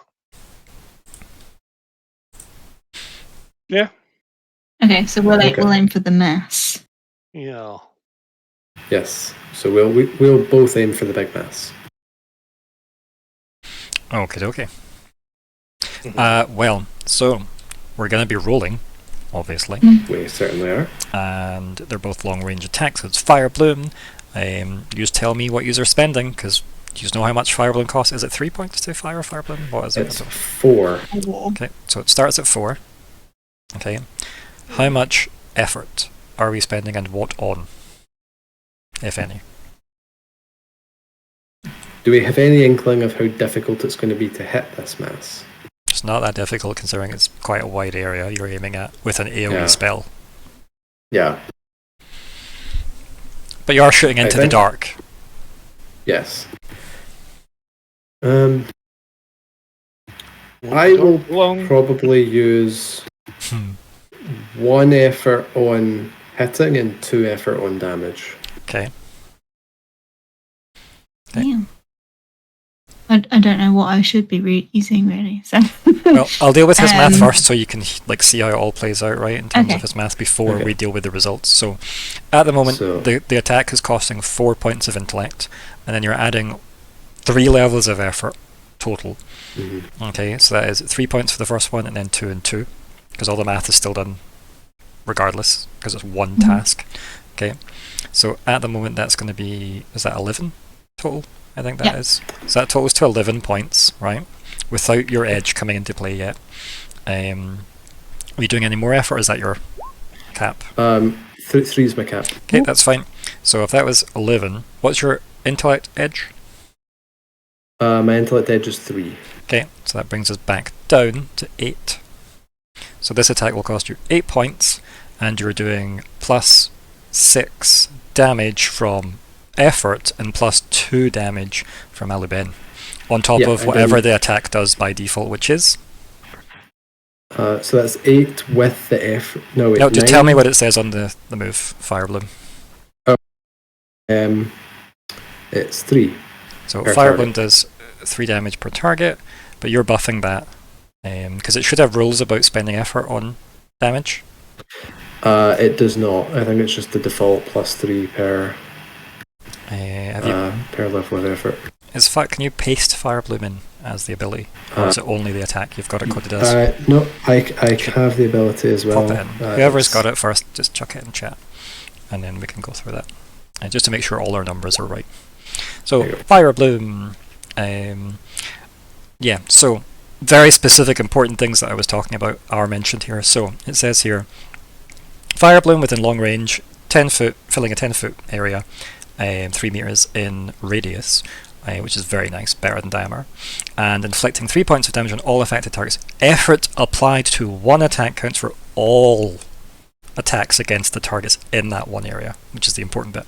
Yeah, which makes sense. Yeah, it does. It's a very, very kind reading as well. Even on an unsuccessful attack, an area still takes 1 point of damage. A target in the area still takes 1 point of damage, and flammable objects may catch fire. ... They're very, very good. Do the damage buffs proc on the unsuccessful hit? I mean, probably. Right? Because that seems very good. Well, it's a damage buff, right? It doesn't say it had to be a success for the damage buff because you've paid for it. Yeah, so if it still takes 1 damage, then I get the plus 2 as well on top of that, I guess. I'd say so. I would say though that you need your attack to be successful for your effort damage to come into play, though. That is clear in the rules, because that's why it's a risk up front for that. But with this one, Aluben's buff is just on, so I'd say that would stack. That wasn't contingent on the attack being successful, from what I remember. Obviously, you can reread that and find out later. So that is 3 by default, plus the 6 from effort, and then plus 2 from Aluben potentially. So what's that, 11 damage? 11. Yeah. Lots of 11s in this. Okay, so is that a lot of damage? That seems like a big number. It is a big number. So now you need to try and hit. So I rolled a 10 on that, right? Did you already put it on in? the attack? Okay. On the attack roll, yeah, it's above the fireball. It's just because it was called Combust. I didn't know if that was just some misclick. Oh yeah, that was my name for the attack. That's no worries, that's fine. the thing I shout. Okay, cool. So you shout, and then do you want to describe how this looks? Because it probably starts as a golden light leaving your hand, just because of the buff. Oh. Sure. Because you're channeling extra power into it. Yeah. Yeah. So I shout, and I sort of fill up with a golden glow, and a similar golden glow appears wherever I've managed to focus the destination, and a large sort of sphere of fire fills up that part of the ceiling, engulfs them all in a sort of swirling whirlwind of flame. It's going to be some insect barbecue, hopefully. Yeah, and it is the equivalent of Fireball that we're talking about here. Yeah. For the translation between systems. So, with effort, that's effectively what, 13-year-old? Yeah. So roll a 10 plus 3, 13. Yeah. Excellent. So, yeah, your Fire Blast goes off into the distance, but at the same time, simultaneously, so, Ignysera, hopefully all of those numbers spoke between each other, made that all super clear. So would you like me to help you go through this step by step? I think I've... So is it Fire Bloom that you want to do as well? Yeah. Yeah, it's Fire Bloom, so intellect, roll. Are you spending effort on making the roll easier and or damage? On damage, I think I'll just do one Okay, so that adds 3 per level of effort. Difficulty is unknown, isn't it? Correct. Fine. Effort to roll. So Yeah, effort to roll is not- if you're making it easier for yourself, and it should come up with effort to damage as a second option. Okay. After I go through like acid. Yeah. Oh. Should be there. Effort to damage. There we go. Meh. Oh, Hey. Ooh. Not Yeah, bad, so not he bad. kind of comes off as like solar flares kind of flip off of her body and kind of whip out. Nice. So we've literally got like our catapults up front, essentially here, or cannons. So you spend effort to add damage, and you also got special of +2 damage because it's an 18. So on rolls of a 17, 18, 19, and 20, there is added damage by default, which I love in this system. So you did 8 damage. Yours in an area, and you obviously did 11 damage with yours in an area. Yep, so these two mighty blasts light up the cave in that nice streak effect where they kind of go through and actually light up all the kind of nooks and crannies as they both travel off into the ceiling where Nori has directed you guys to, aim for, and both hit, and oh, the sounds that come from this. The horrible chitter screaming chalkboard scraping sounds of these creatures getting engulfed in significant amounts of fire. And all you see is like burning chunks of something falling, and then you hear the hiss of some of them hitting the water. And yeah, a lot of movement now moving towards the party. So yeah, if everyone could roll initiative, that would be good. How do we do that? So there should be an initiative button, but it's essentially a speed check. Is there an initiative button? Or did I make that up? I think it comes by default in skills. Okay. Cool. Oh, it's under skills. There we go.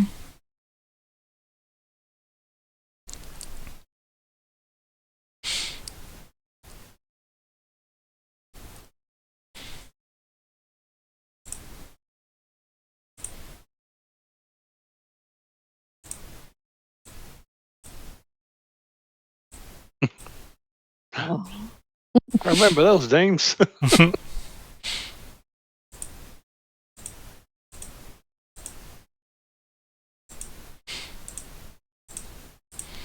Yep, that was a fight.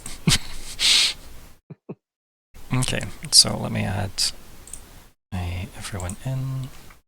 So who are we missing? I've got 3 people here. We don't have Lockheart. Add Lockheart in. No, that was probably...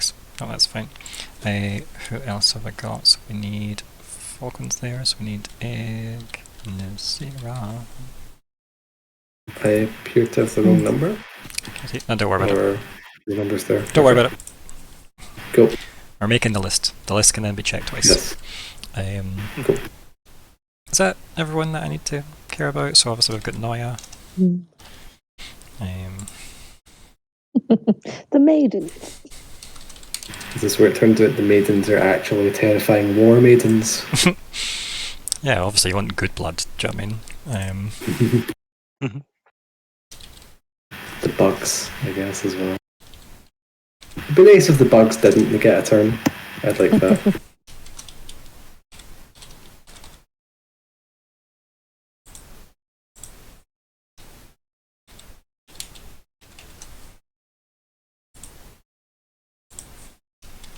Oh, there's a lot of bugs. I'm going to have to move this list. So, Myr'ra, what was your number? My number was 10. Okay. And let me just math for a second. Okay. So, I'm going to put you down this side for now. Don't worry about it. Nori, what was your number? 2. Oh dear. I know. I'll move you down next to Myr'ra. Falkwin! 15. Nice. You can stay up there. Lockhart. 13. Nice. You get to stay up there too. Ignysera. 12. 12. You can stay there too. Yeah. Kitty. He did well. Noya.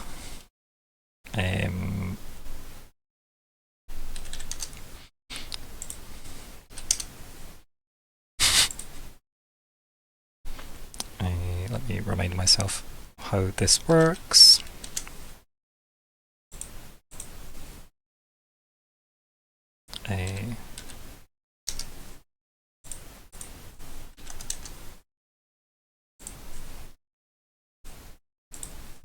Why is that not letting me edit that? There we go. Initiative rules.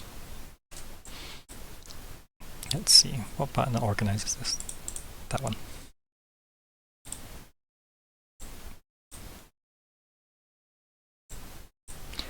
Right, so now that we have our wonderful turn order, for the people that can't see at home, our turn order is Noya up first with a 21, Katie with an 18, Bugs 1 with 15, which technically they are not going to go with 15, it's going to be Falkwin in front of that, so it'll be because ties go to players.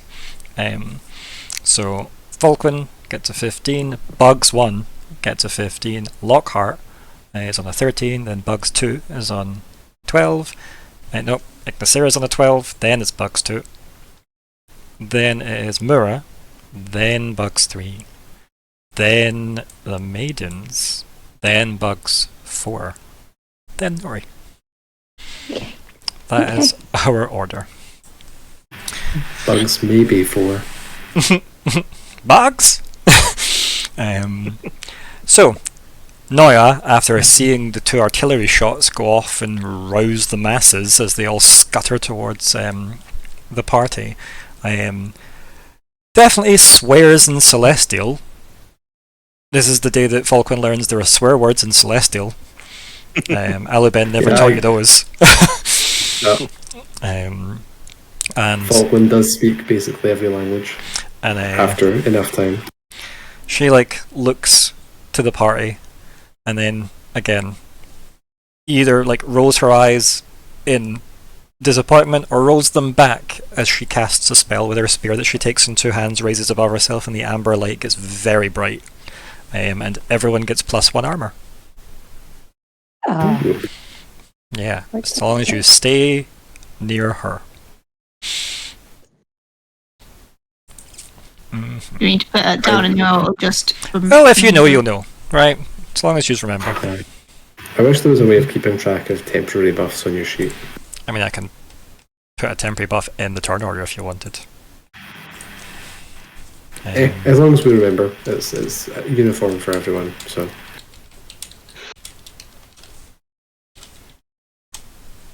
How close do we have to stay to her? Near her. Near. Which currently all of you are.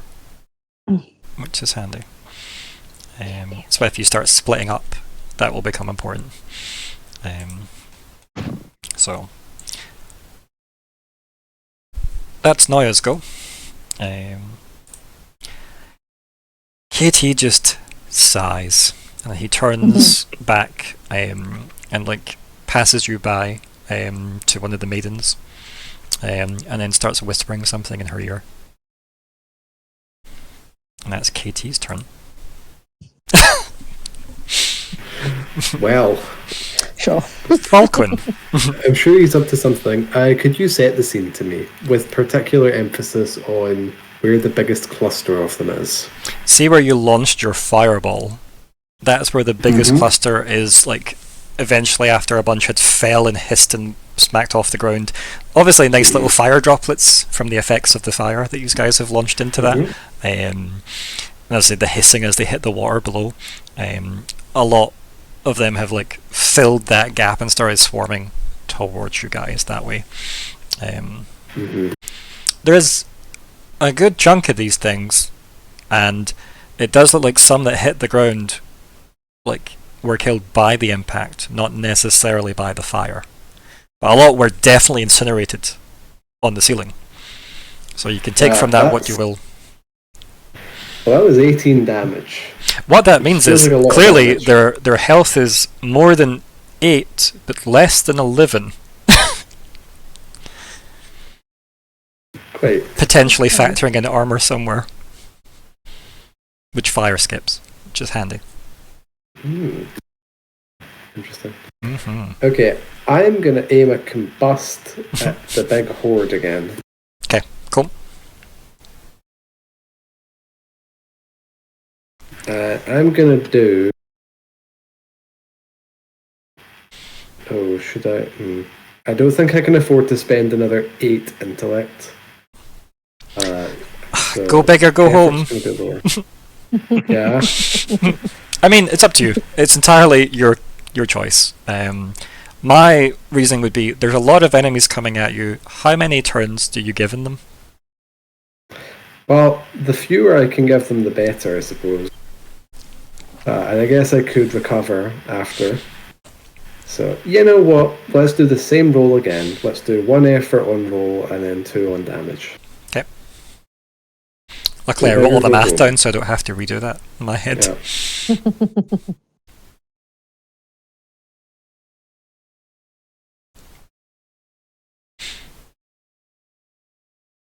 So what's that roll? That's equivalent to 11. An 11. And then another 11 damage. Not bad, not bad. This doesn't hit where you're aiming. Oh, Okay. Still hits many of them, because let's face it, you're throwing an AoE at the ceiling swarm. Yes. But you can definitely tell that that didn't hit where you aimed. Learn from those numbers, if you will. What was that, Hannah? Is that? I think that tells us there might be a difficulty. Oh. It could very possibly mean there are difficulty 4. So yes. And yeah, again, likewise, similar horrible like chalkboard screaming, and some of them falling off, and some of them like, you know, writing themselves on the ground and stuff. But yeah, you definitely like burn through masses of them again. Even though you didn't aim where you were wanting to, you've still hit. Do you know what I mean? But just didn't have the same oomph as before, because as you can tell, if you miss a roll, you're dropping 6 damage out of that. Right. Yes. Bugs. So, Oh no. So, out of the 4 that had already started making their way to you guys, they have reached you guys. And sadly, it is essentially going to be a D2 roll to decide which glowing person gets attacked first.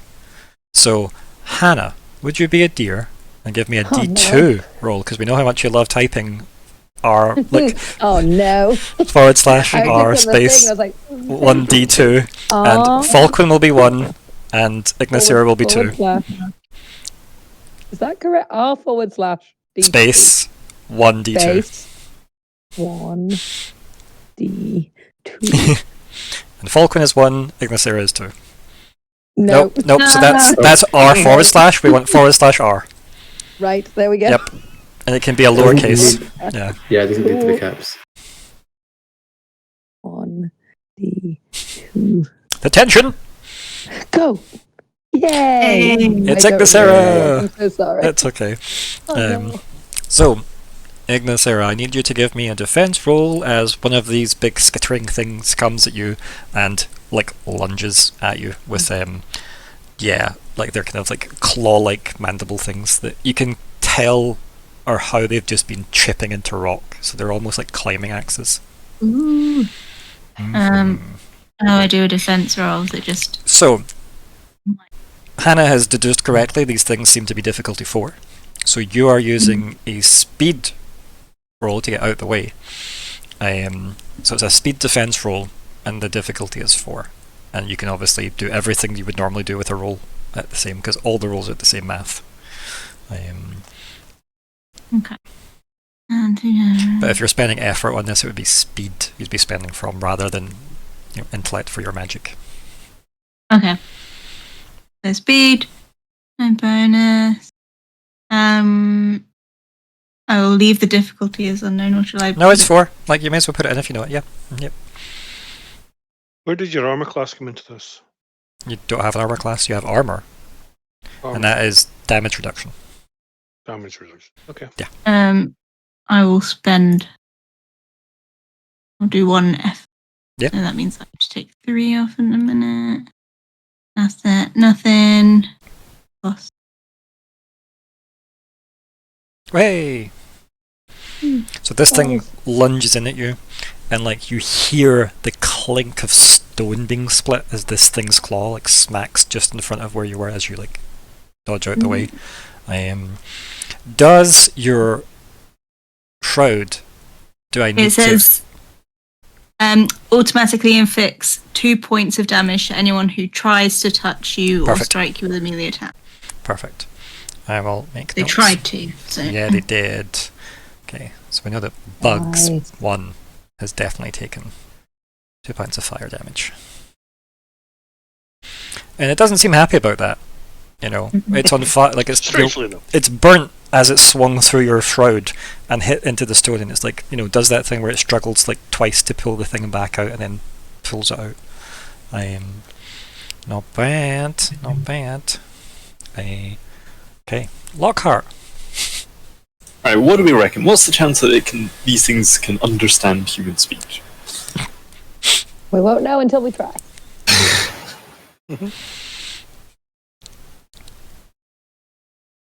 Then Lockhart will try to disincentivize them.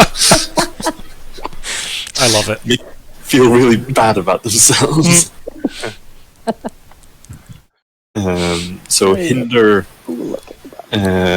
short range that can understand. So it's probably not going to do a lot to the ones farther away, and might not do anything to the ones that can't understand them. So I'm just going to tell you now that you don't need to roll for this, if that would just simplify this for you a little bit. Like, I don't feel the need to stretch that out and make you roll and spend a lot of your points here to discover that these things probably can't understand you. Well, you'd think that would be the great Lockhart out of the count, but... No, the count's currently whispering. So it was inside the count. Luckily, Lockhart can do some things too that can't understand. So that one that's made it to us, bug, that's just been that would be within close range of Lockhart still. Yeah. Then Lockhart will grab its attention with an enthrall. Specifically says it doesn't have to be able to understand you. Yes. So I'm basically doing the fan dance too. Yeah. Right, I need you to roll. Yes. This will be against a difficulty 5. Yeah, that makes sense. Yep. So for Kalli's benefit as well, and anyone else that doesn't remember, like, things have general difficulties for most things unless it's got modifications, which means like a giant might be, you know, a difficulty 5, but he might be like a difficulty 7 to do anything physically to, but he might be like a difficulty 3 to outrun because he's slow or whatever. So modifications change what you're doing. So distracting this thing is slightly harder than hitting it. Okay. It's a single-minded creature. Yeah, my what are the wording I don't love here. So, is there any opportunity to do, you know, would it be trained in that? This is a social interaction. It's not a social interaction. It's not a social interaction. This is a combat scenario where you're trying to distract a beast. It's a distraction. Socially, I'm not necessarily using anything physical. Say it's pleasant or otherwise social interaction that I am trained in. No, is my ruling here. I may change my mind depending on what you try this bullshit on later, but currently no. I appreciate you trying, though. Always try. You never know what we're doing. Usually the more tired I am, the more bullshit can come out. Yeah. Next time I need to switch the light on, use that as an asset. That would be my... Okay. Where is this room And to enthrall then this beast? it costs what? Yeah. Although it might do Oh. Well, it's effort of 3, right? Did you put the difficulty in? So it gave us failure. I did. So, yeah. So, oh, you must. Oh, you rolled a 2. That's why it failed. I was like, how did you? I was like, because moving that down to needing. Wouldn't it? Oh, I needed a 6 for you to pass it. That's why, and you rolled a 2. So that's why that failed. That's okay. I mean, I feel that thematically fits. Personally, as Lockhart tries to be like, have you filled out the proper paperwork to, take up lodgings in this dwelling that's clearly under tax code F92? Yeah, or whatever. Yeah. The thing's just slowly trying to scuttle out to get the flame out of it. Okay. But yeah. I was too distracted by what was going on to be enthralled by me. Ignysera. Yeah. So there's just the one in front of me that. So there's the bugs, the bug that was attacking you, and then you can clearly see that out of the the 4 that were incoming, this is one of them, and one of the other ones is obviously getting closer because that's bugs with 2 exclamation marks. So that's also on its way. So yeah, you've got one right next to you that Lockhart's tried to chat up, and then you've got which tried to attack you, and it obviously got burnt because that's how close it came. And then the others that are incoming. Never mind the mass swarm that is about to reinforce them all. Yeah, although I should just try and do fire bloom on the mass as well, and then just thin their numbers down again. Yeah. Yes, I'll do that. I'll do fire bloom again. Sounds good. I'll put a point of effort into the hit. Yeah. Cool. Damage. Cool. No bonus. Difficulty 4. Roll.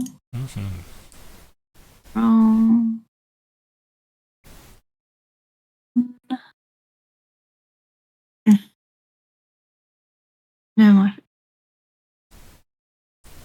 Way. Nice. So that damage total is 3, yeah. Because the fire bloom just on its own, yeah. Does your shroud doesn't add damage to anything, does it? It's just that allows you to do some of your abilities. So yeah, you launch out another fire bloom. You hear the kind of the hissing again, but this time none of them drop. Yeah. Just make them a little more angry. I was gonna say it did stall them for a split second or 2 or whatever, as they almost catch fire and brace onto the ceiling, but none of them fall this time. But that horrible chalkboard screaming is still every time they get hit. That hissing, yeah, not ideal. Weirdly, my brain's giving me now lobster getting cooked. Yeah, that's exactly what I was thinking. It's not ideal. So yes, Bugs 2. Yeah. Lockhart, can you give me a D2 roll again? It's the same numbers, I'm afraid, because they're still the most obvious targets by glowing at the front.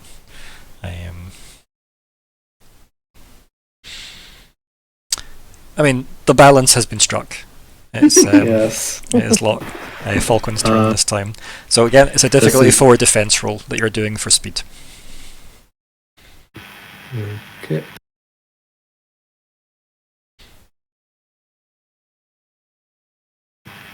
There wasn't anything special I needed to do to make it a defense roll, right? It's just a roll. Yeah, it's just a roll. It's only if you've got things that improve your defenses that you need to know.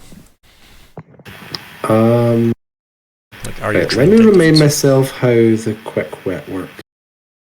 I think quick wet lets me use my speed as though it's intellect, but I think not so, my yes. intellect edge for speed. Yeah, I think that's correct. Yeah, okay. Because So it's I'm quick not- wit, not witty quick. Yeah. So I, in particular, don't get my intellect edge for this. So I will not roll effort and hope I'm okay. Okay.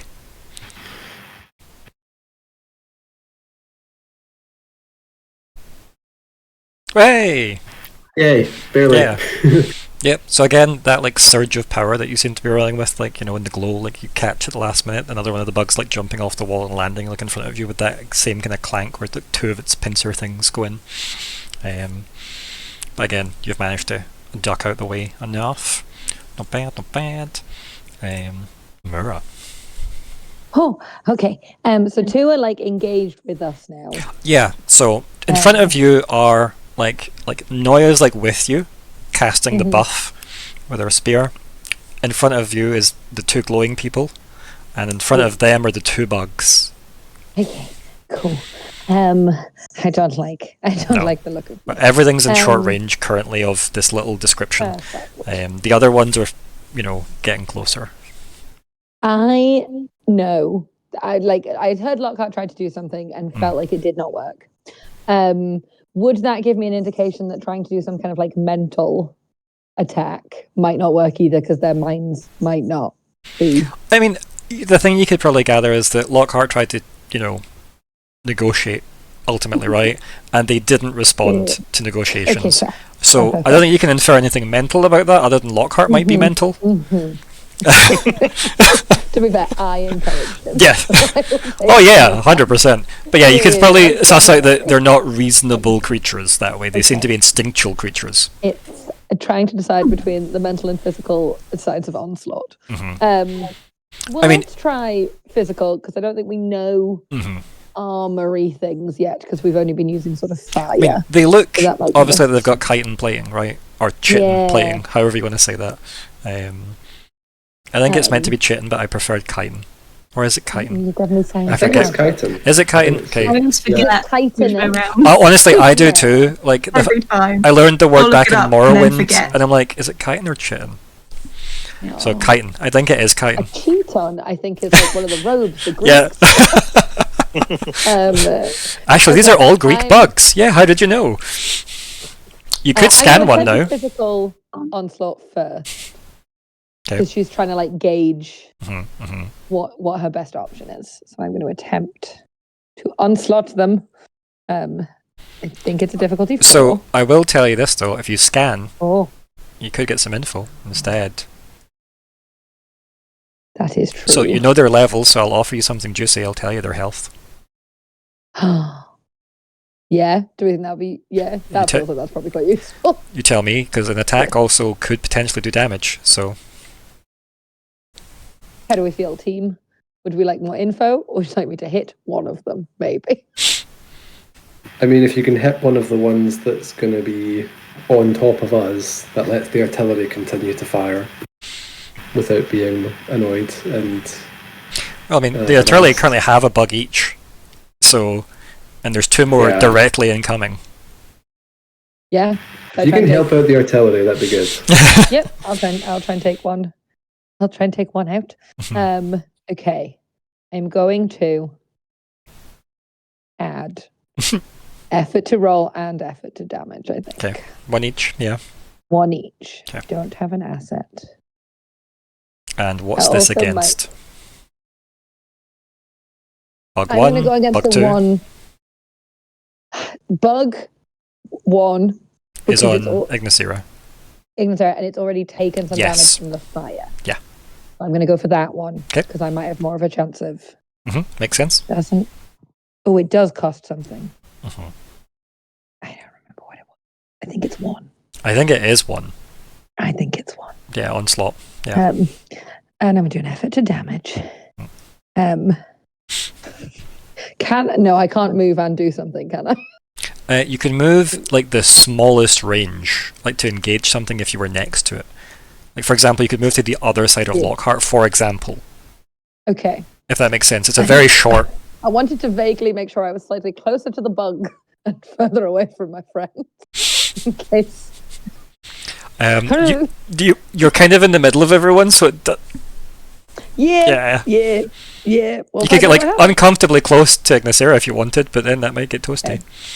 I did fail, but I didn't roll a 1. So no Crow Myr'ra. This is good. Or potentially not as good, because maybe we want Myr'ra. No, well, she's in the middle of us all. She can also only do like So, 1 attack. do you want to describe what hurtles past Ignysera into the dark? Yeah, Ignysera, you kind of feel this almost like fluttering of feathers as these kind of like almost spectral like crows kind of try and swoop down towards this bug and maybe almost like flicker up in the fire around you and then just dissipate on the bugs, sort of. Yeah, almost like the Fighting fire is it like breaking up the shadow birds type thing as they fly, like swarm past you, etc. Yeah. Yeah, and I go, okay. Try the next one. Have a bug attack Yay! as one drops from above you guys, as it's obviously tried to avoid the fact that 2 meals have been claimed. Okay, so that's a speed. Speed defense. And remember, if you're spending effort, it costs a wee bit extra. And do I know it's 4? Yes. Is it still the same difficulty? Yep. Okay, cool. I'm not going to spend effort. Yep. Because then it costs me more money. I don't have an asset. More of my health Doesn't money. cost anything. Hey! Hey! That would be Nice. nice before. If I could just swap those rolls around. Not bad, not bad. But yes, this thing lands. Yeah. How do you get out of the way in your fashion? Yeah, almost again, almost like a flicker of feathers and shadow, and she just kind of like moves in a slightly different position with a bug next to her. Going, oh no, I don't like this. Nice. Does the +1 damage on the evasion give you like an attacking opportunity? Or It does nothing on any other rolls that aren't combat, sadly. It does That is nothing. deeply upsetting. Likewise, I thought it'd been cool if all the rolls did something cool, but no, only the narrative stuff's a 19 and a 20, sadly. Okay, the maidens. Yeah, go maidens. So Katie say. Yes. So the one that Katie's whispering to still seems, quite distracted. The other two, so the one that's next to Lockheart, pulls out their slingshot and knocks a stone, pulls it back and aims for the one near him, Myr'ra. It just clinks off the back of this thing. But you hear the clink of obviously quite hard chitin. And she goes, "See, it's looking up," she says vaguely to you, Lockheart. Seems very plucky, this one. I love them. The other one pulls out a dagger and she says, "Maybe I'll wait till it gets a bit closer." So she's not going to run at the one that sadly is with Myr'ra and Noya. So yes. Fourth bug though, I need Lockhart, can you roll a d1 for me to see if you or you gets it? There you go. Yep. Oh, Okay. it was a 1. Damn it! It's a crit one though, luckily. Oh, GM intrusion. Yep. No, it's a green one, it's not a red one. Yeah, it's a green one. Yeah, it's a crit. Yeah, it's good. I see it as red on my screen. Really? Oh no, Yeah, it's she's red on mine as well. oh, it's green on mine. How interesting. For me. I love how you're like, no, it's definitely green for me. Red.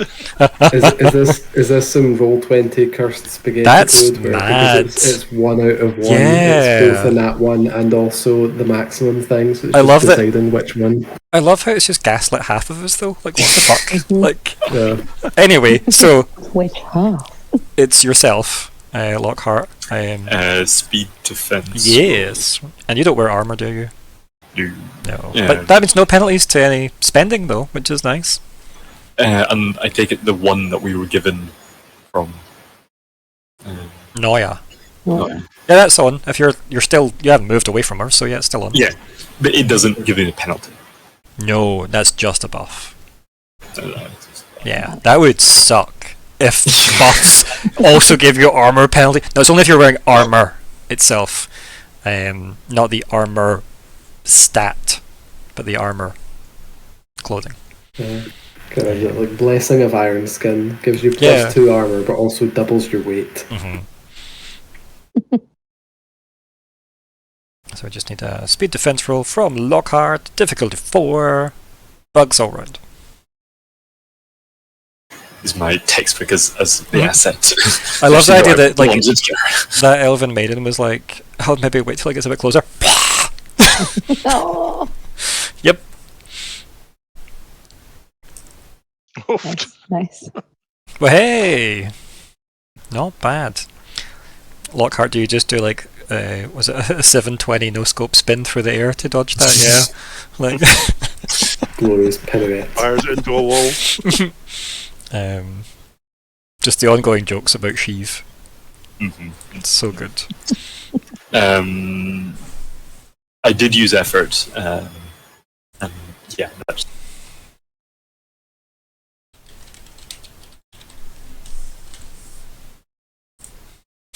Because, yeah. Gotta love some Sheev. Okay. Nori, a lot has happened. It has. A cluster of fuck, I believe is the technical term. Well, we wanted a battle. So you're behind two glowing people that have 2 bugs in front of them. There's a bug behind you. There's 2 bugs behind you as well. Are they too close to use the longbow? Well, the problem with the 2 bugs in front of you are the ones that you've got 2 glowing people blocking you. So you'd maybe have to move around them to get a shot on one of them. Or you could just turn around and shoot at the one that Myr'ra's engaged with. It's maybe the better I'll option. go for the one that Myr'ra's involved with. Not yet, it hasn't. Soon, Alexander. But yeah, so you're going for the one that Myr'ra had.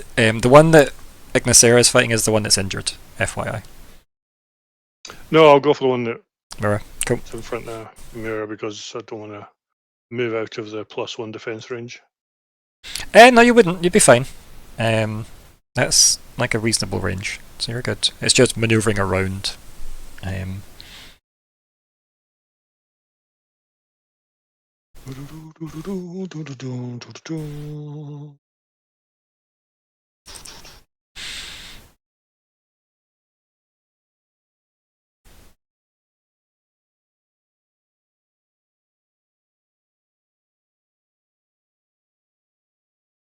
I'm going to do 1 effort to damage and 1 effort to attack. Okay. And I never put in the... I'm going to cancel that. I didn't put in the... We know the level. Yes. Difficulty 4. That's the word I was looking for. Yeah. There's so many different terms. Don't worry. We'll get there as a group.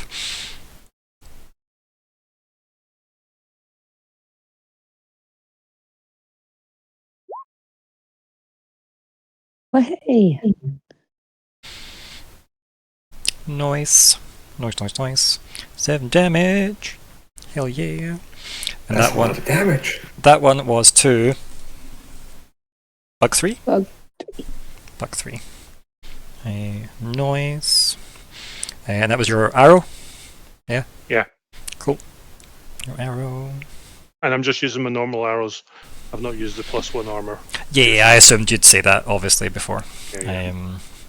So yeah, you fire your arrow, you find like a place between the plates, because the thing seemed focused between Myr'ra and one of the maidens. It fired a catapult, slingshot, and then you hear that kind of like horrible chittering noise as it's clearly reacted to like the arrow embedding in its back, through the plate. But probably because you've got quite a good angle to get into the plates from there, so not bad. And that's -5 speed, yeah. Yeah, it would have been from your speed pool. Yep, and obviously your edge would discount it if you had any as well. Oh, 2. So it'd be 3. then. Yep. Right. So, now you're having. Yep, you're good. Isn't the edge already accounted for there? yeah, I think it is. Yeah, it does. 7 minus It does say 2. -2, so it is 5 total. You're correct. Okay. Well caught. Yep. So now that Noya has cast her buff, Aye, honesty rewards everyone. I know. But yeah, I sound like such a primary school teacher the way I said it, didn't I? Just the way that rolled off the tongue there. But yeah. Naya, free of having cast the buff, now has her action back to her, and the closest thing is probably, it's a toss-up between bug 1 and bug 3. So can Kalli roll me a d2? You are number 1, Myr'ra is number 2. And we'll see which bug Naya goes for.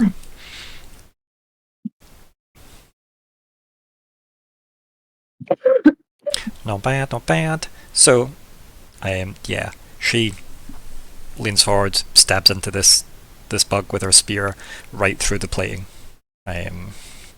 Basically pins it to the ground. The light from her spear obviously dims as it goes straight through this thing, and then again immediately expands as soon as the head of the spear punches through into the stone. So yeah, a brief cinematic light display as she pins this thing to the ground. Bug 1 is dead. Yay! Go north. Okay. KT.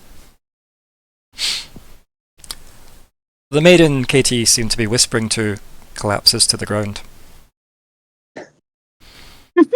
Was he perhaps doing a little more than whispering? Was he Katie- whispering with his teeth? KT turns to the, vision that is this combat currently. Eyes pure black. Blood all stained down. But he knew it. The They were mouth his and donkeys. And Katie just says, in his very elegant tones, get down. I'm going to assume. Yep. We drop to the floors quickly. Yep. Get down. Yep. And then, yeah, there is just the horrible, rushing of leathery wings that tear through all of the, immediate foreseeable bugs that then fills the screen up and goes black, and that's where we end that session. Well, So yeah, for a slightly more accurate description of what the hell just happened, it seemed like KT became a swarm of very sharp, swift, blade-like bats that tore through all the immediate bugs and up into the swarm. He just lost his +1 bonus from Nori. He did in fact just lose his +1 bonus. Oh, man. I, You I enough don't, for that. I don't think he minds. But it's definitely, this is not necessarily a trick he can repeat often. But 2 more times this Maybe we can save her. Maybe she's not dead. Two and a half times better than Nori. Lentil might be up for Yeah, I was thinking lentil. We also don't know what he's capable of if we give him Nori as well, right? Because we've got that nice mixed blood. Oh. So, What do you mean, give? oh dear. But yes, this was very much a case of the first time we've ever seen anything less than a dignified looking Count Threem. Yeah. The Wow. clues about KT, it's unlikely he's Helborn. It's probably more likely he'd be Barlen. If indeed that is what he is. But that would be probably the winning theory currently.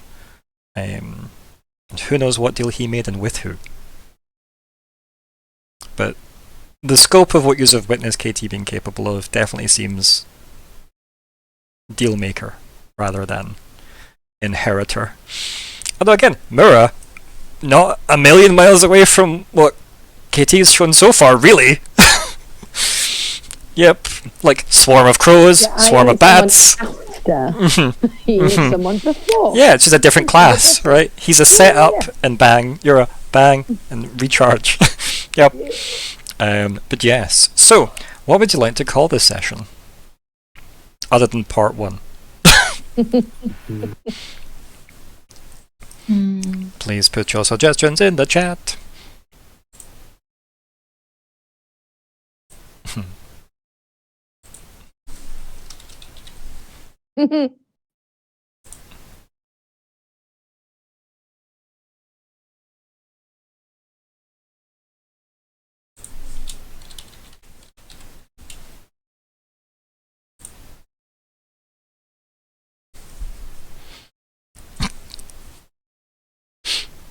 Okay, so we've got Reasoning with Roaches, 2 glowy catapults, it's called a lance, drinking helps a lot, it's a bug's fight, inaudible nod, what do you mean give?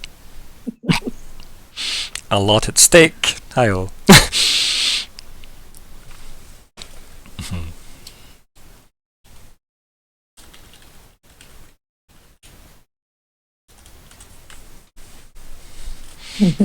Yeah, I think we were making a joke about caving. Yep, Just yep. didn't really work.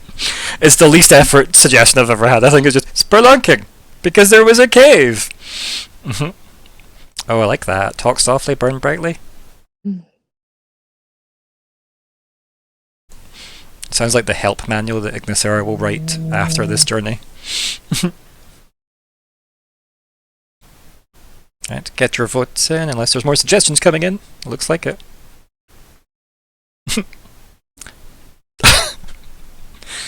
Yep. These are good. So we have talk softly, burn brightly, death tunnel is equal accurate, it smells like lobster is the art of sealing negotiation. Oh, Oh, that's good.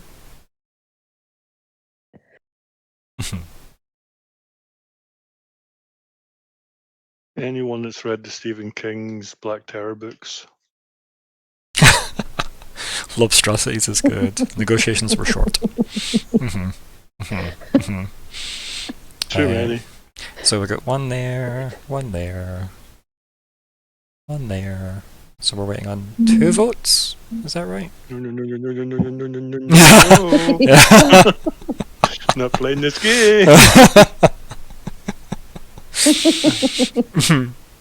Okay, perfect. I think that's all the votes in, right?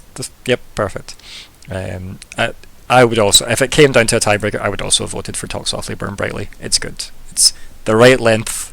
I like it. It's punchy. Okay, so how do we feel about goals so far? Are we adding or subtracting question marks from KT? Adding more. Adding a little bat emoji. Okay. Let me find the goals tab. Where's 3? Okay.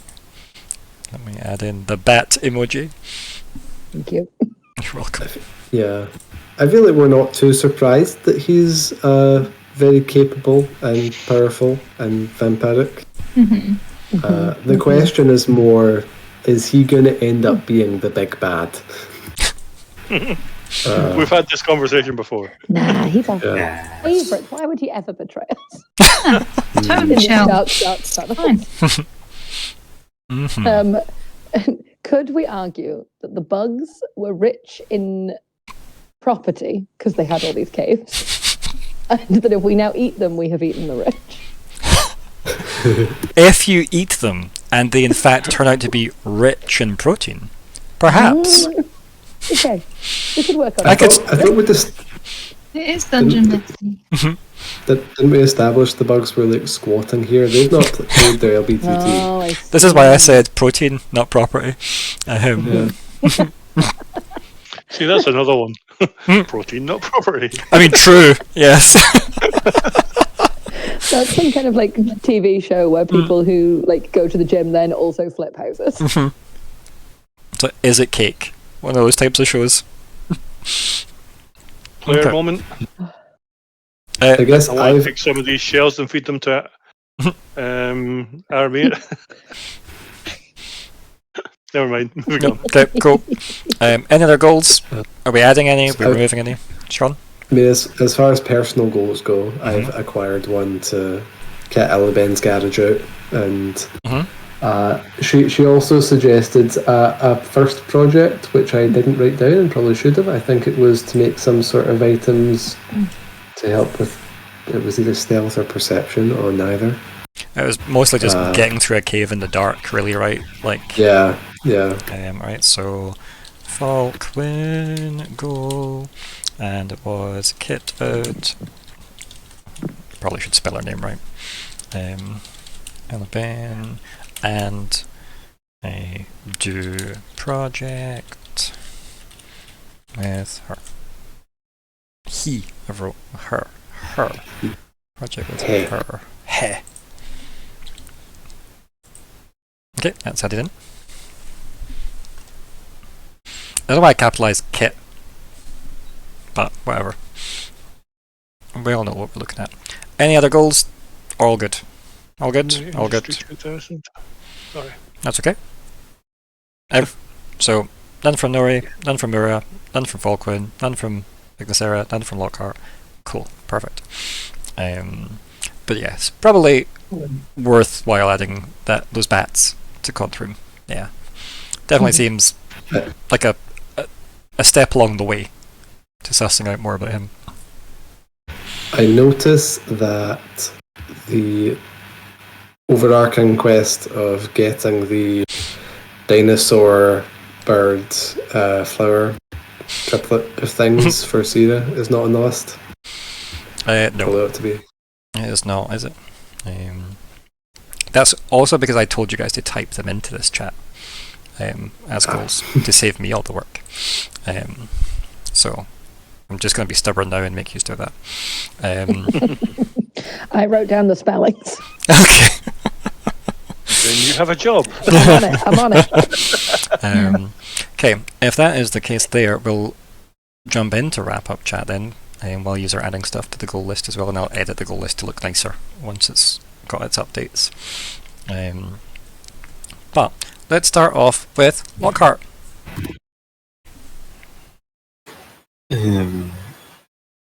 Yeah, I will have that my tete-a-tete with the Bugulons, and I will be victorious. You mean that wasn't the suggested title? Tete-a-tete with Bugulons? That's next time. From Bugulon 5? Yes.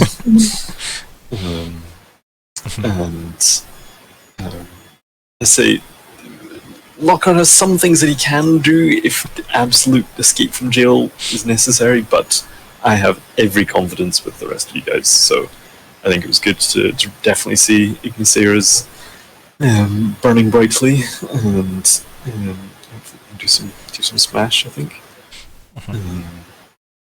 And I did really just like, as you say, like Myr'ra and Katie's like theme were very similar. like it does kind of feel like they use the same ability, just upcasted and not quite. He went with his swarm though. He's no longer standing there. Yep. Yeah, that's the only difference. But it's also just Myr'ra turns into one big bird. He turned into lots of little flappy things. So again, it's that like upgraded version where it blinks teleport you with it. And both Nori and Falkwin getting some of that range DPS too, and AoE. So. Falkwin's first volley was damn impressive with the 11 damage just right out of the bat. Like, yeah. I mean, it took some effort, you know. That took 1/3 of my intellect pool. But it also was you attacking a swarm of things that are like, Yeah. you know. Like if you multiply that 11 by the number of things that I killed with it, then that's a lot of damage. It's a lot of damage, especially since it was like a 3 meter radius as well. So like Big. very but good. Still, the curse continues of weirdly high rolls. I wouldn't worry about it. I mean, I had a few failures. Yeah, like we definitely had. Yeah, but no critical failures. Oh, we did. We had a crit one. Yeah, That's true. No, you're Ali right. Ben had her stern words of "move this up your list." Like, yeah. Yeah. But still, I think there's a lot of 18s and 19s. Oh, you not like it was kind of disgusting. Between this week and last week, I'm really not looking forward to what comes next. Quite frankly. Gambler's fallacy doesn't exist. It's fine. The Yeah, but dice don't know. The dice gods do exist, though. Yeah, and They are dice fickle. gods don't know that the gambler's fallacy doesn't exist. Yeah. And don't care. So when Victor's subscription to the dice bot ends, Hey, you know me, the dice go as they please. I'm happy to see what the results are, just like yous are. It's nice to see you guys do really, really well. I cry for the day where, like, I don't know, a rat kills you all because of all the ones in a row that you end up rolling to balance out the karma. But yeah.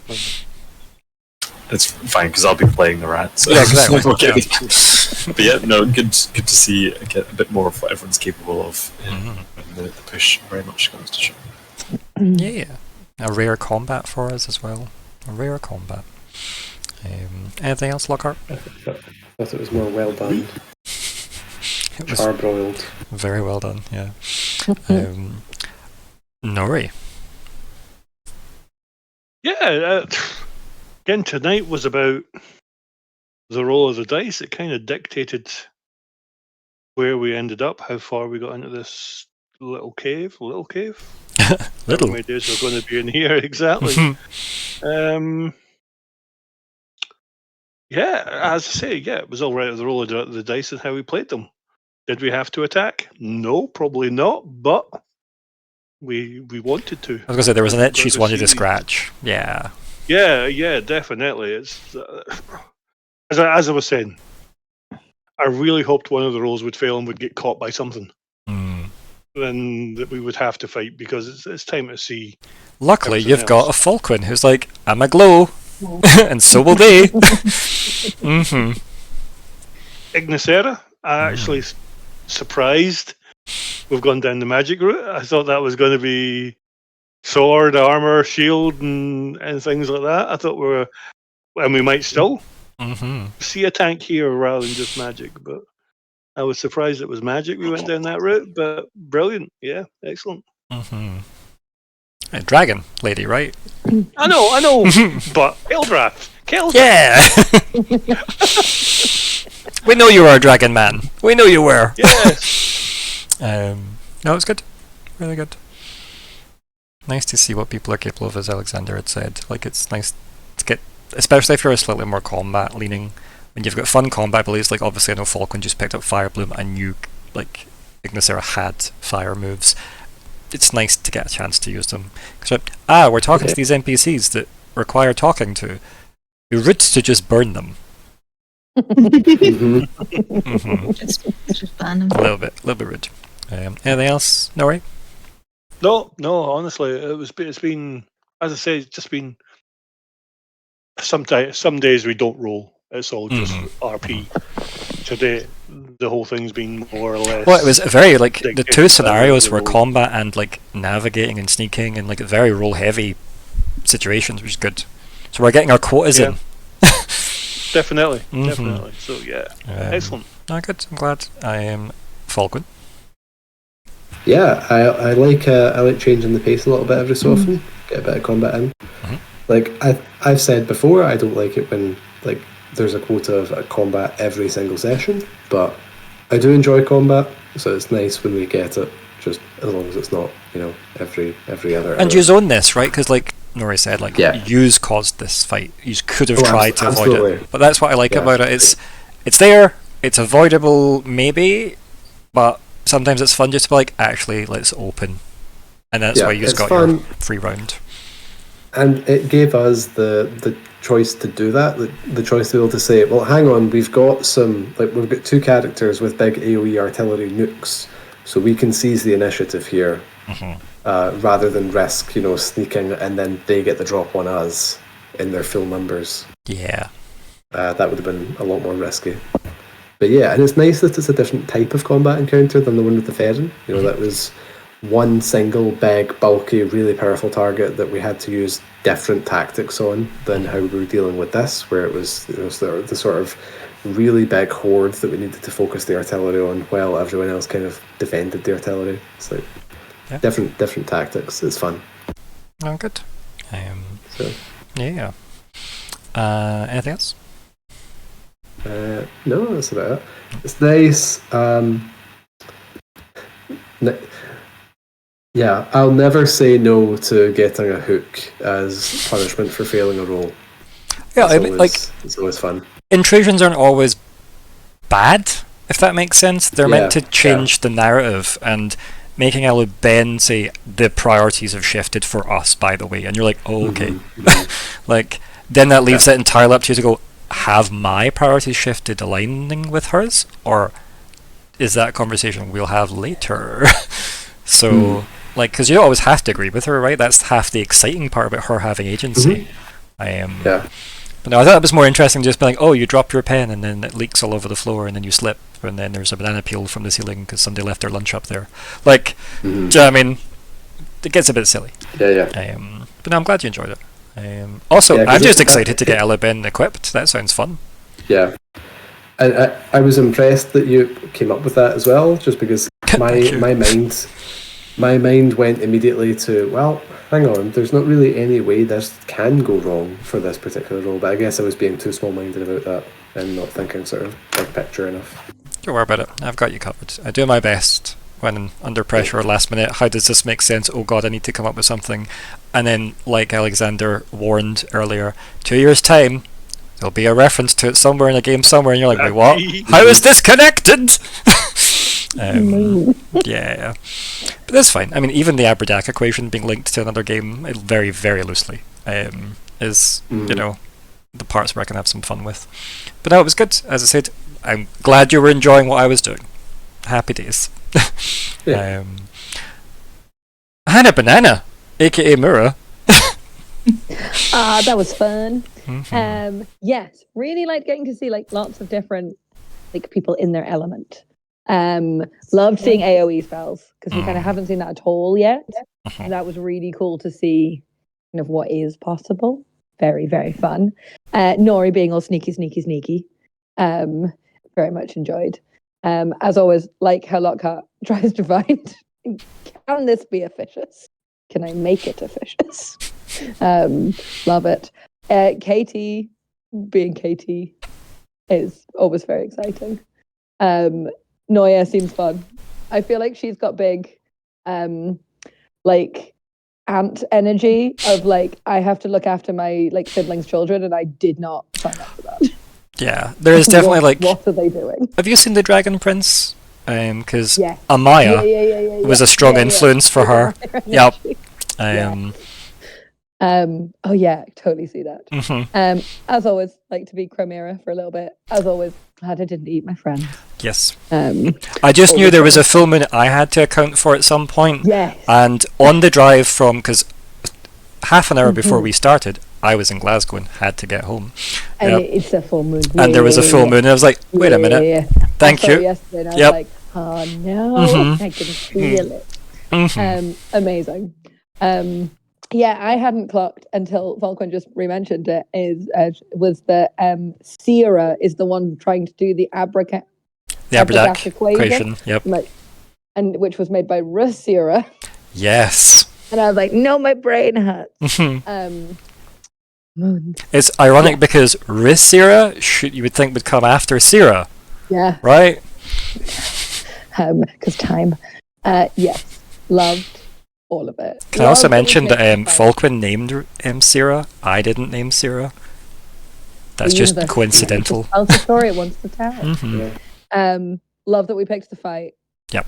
Because I maintain that if we just left them, they would eat all the refugees on the way back. So, and so cool to see like big swings, from artillery. Yeah. Fire cannons. Yeah. Yes, lots of fun. Think how good naval combat could be with you guys now. Oh god. Yeah. Pirate ship meta. You just got a ship's journey coming up. And a lot of you can fly now, so. Not bad. Anything else, Myr'ra? Just glad I got to use telepathy. Yeah. I'm not great at picking things up and then using them. I was like, yay, this is the thing. Yes, lots of fun. I also enjoyed Pua, the comfort pig. It's very much enjoyed. The maidens probably also loved that. Do you know what I mean? The maidens. Yeah. The two of them. Yes. Maybe we can save the did I say that? We've got a healer. That's why she's here. Yeah, Noya's here. Definitely not annoyed. Ignysera. Oh, I got to roll several dice. Yeah, you did. Very exciting. Big session for you. I'm sorry if any of my rolls took a bit of time where I was figuring out what's going on. That's what we're here for. We're all there. Yep. But yeah, it was really fun. Yeah, it was fun getting to do a bit of combat and see what was going on. I really enjoyed seeing Nori doing some sneaky bits and seeing Myr'ra. I know the Katie and Myr'ra kind of interaction. But I don't like the vibes going on there. They're going to be best friends, I think. I thought that was really fun. And I knew about those maidens that were there. I was like, oh no, they're snacks, aren't they? Yeah. They're I mean, donkeys. I think Katie had mentioned that earlier, in the previous session, where he says, "Oh, my entourage will be fine." When Lockhart was worried about these things. Yeah.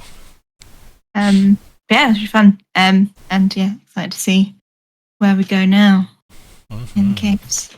And never worry about learning how the mechanics of this game work. They're a bit tricky to wrap your head around terminology because it's so weirdly specific. But the thing I like about the system is combat's quick and brutal. It's, no prisoners are taken. It's, quite quick. I like that. Meaningful things change, each combat. And don't discount the sheer amount of damage you'd put out. If it was a D&D fight, the amount of damage you fired out is insane. I'm just keeping a lot of those numbers narrative for the sake of brevity, of course. But yeah, lots of cooked lobster, effectively. But no, it was good. I don't particularly think your rolls took a long time to process through. It's why we did Falkwin's first. I thought that made the most sense to run through his, because even Falkwin hadn't used Firebloom before. So it was everyone's learning how everything works. How did you find working your way through a roll? How was I think that? it was good. After the first couple of ones, I'm like, okay, I know what I'm adding. How's your experience with this versus something like 5e by comparison? I know you've not played that much of this mechanically specifically, but how's your thoughts so far? Do you think 5e was easier for you? Do you think 5e it's easy, but I think it's just from osmosis. I knew it from years anyway. I do think this one's a little bit harder to get to grips with, just because of all the different terminology that they use and things for it. But I think I'm getting the hang of it now. I do like it's fairly straightforward once you've for using the levels of effort for it. Yeah, it goes it's 3, quite 5, 7 is it is weird that way, where I think that the learning curve is quite steep at the start of this system, but once you've got your head over some what term means what, edges, discount, efforts, you trying harder, when you assign that to concepts that make sense, it usually makes it that bit easier. Because when I first read this system, I don't get why it's popular. Then I fell in love with it once it all clicked, and I went, oh, I like it. And as we discovered from the Theron combat, I'm like, this is why I like it, because you can fight a big scary thing and it feels like it mattered, because everyone jumps into a fight, 12 seconds or something pass in the real world, and everyone's knackered and the big thing's dead, and everyone goes, we all need to lie down for 2 days. And I like that value. I think that's fun. I don't like we've all just fought a dragon, but we've got 5 health between us, but we're all still standing, so let's go fight the second dragon, because why not? I'm like, no, you should be tired. You should maybe think twice about fighting that second dragon. But yeah, it was good. Anything else? Good. Nice to see you bloom, as it were. Likewise with Falkwin. So yeah, any nominations for the XP?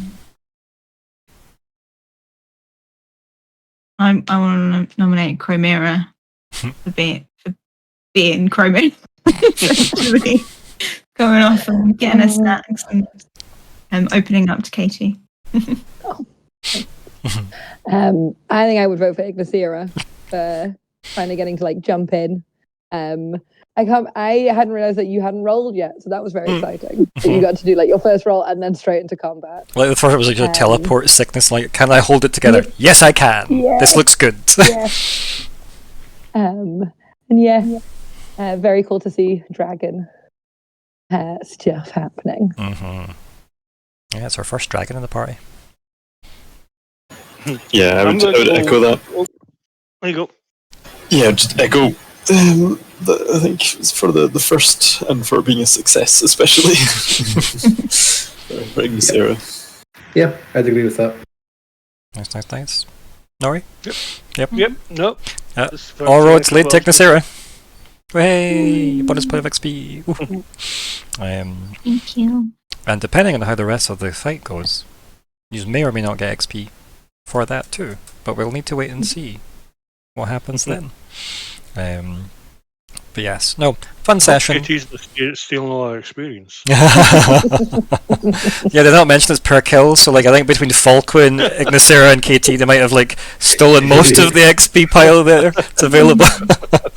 And whatever the slingshot wielding maiden can do. She tried. Yeah, she did. They tagged it. They're gonna get something. Yeah, like maybe it was Hunter's Mark or something. We don't know what she was capable of. Mostly just trying to reassure Lockhart. It's like, don't talk to them, Lockhart. Just let me hit them. Ping. But yes, no, that was fun. I'm glad we managed to get through. We managed to leave a location, go to another location, start the quest, and then get into a fight. Well done, us. Yeah, It's unusual for us, isn't it? it is unusual for us. And we wasted time on horses. I was about to say, and we discussed horse admin, the very vital horse admin. I think there was probably some level of thinking, right, okay, well, we spent all of last session preparing to leave. We should probably leave. get a move on. I mean, are you trying to say that situations don't change at the drop of a hat in this game? Where you're like, well, go and do this. Actually, no, this has just completely changed. Maybe we'll just do this instead. Yeah, of course. Yeah. But it's good. It's fine. I try. Yeah, exactly. Yeah. We're all great at keeping on task. But no, that was, again, a lot of fun. Nice to get combat in, because I know we don't do it that often, but honestly, a lot of the combats I've thrown at you guys are like, well, we'll just avoid that. And quite rightly so. You shouldn't actually be going looking for certain numbers of fights. That would be weird. Unless you're on a bounty type quests, in which case capture rather than kill, hopefully. But yes, very excited to see how the fight concludes, because it's definitely not over. So, let me say that There's going to be a queen up there or something. Yeah, I we've not met Mama yet. We'll see. We've got 2 more maidens, it's fine. It's like pace yourself, KT. You only have 2 more spell slots. But yes, There will be no giving. No giving. That's okay. You can be worried about your own blood. That's allowed. Oh, because you suggested it. I didn't suggest it. I won't be held to such slander, and I won't. It wasn't me that opened with that. I believe that was Falkwin that opened with the 2.5. I merely just agreed that it is interesting to know what would happen with half-elven blood. Yeah, we don't know. We don't know if he's had a half-elven blood before. Be interesting. Could be a massive power boost. We don't know. What if he gets, laser beam eyes? But yes, thank you all for playing. Say goodbye, everybody. Goodbye, everybody. Bye. Bye.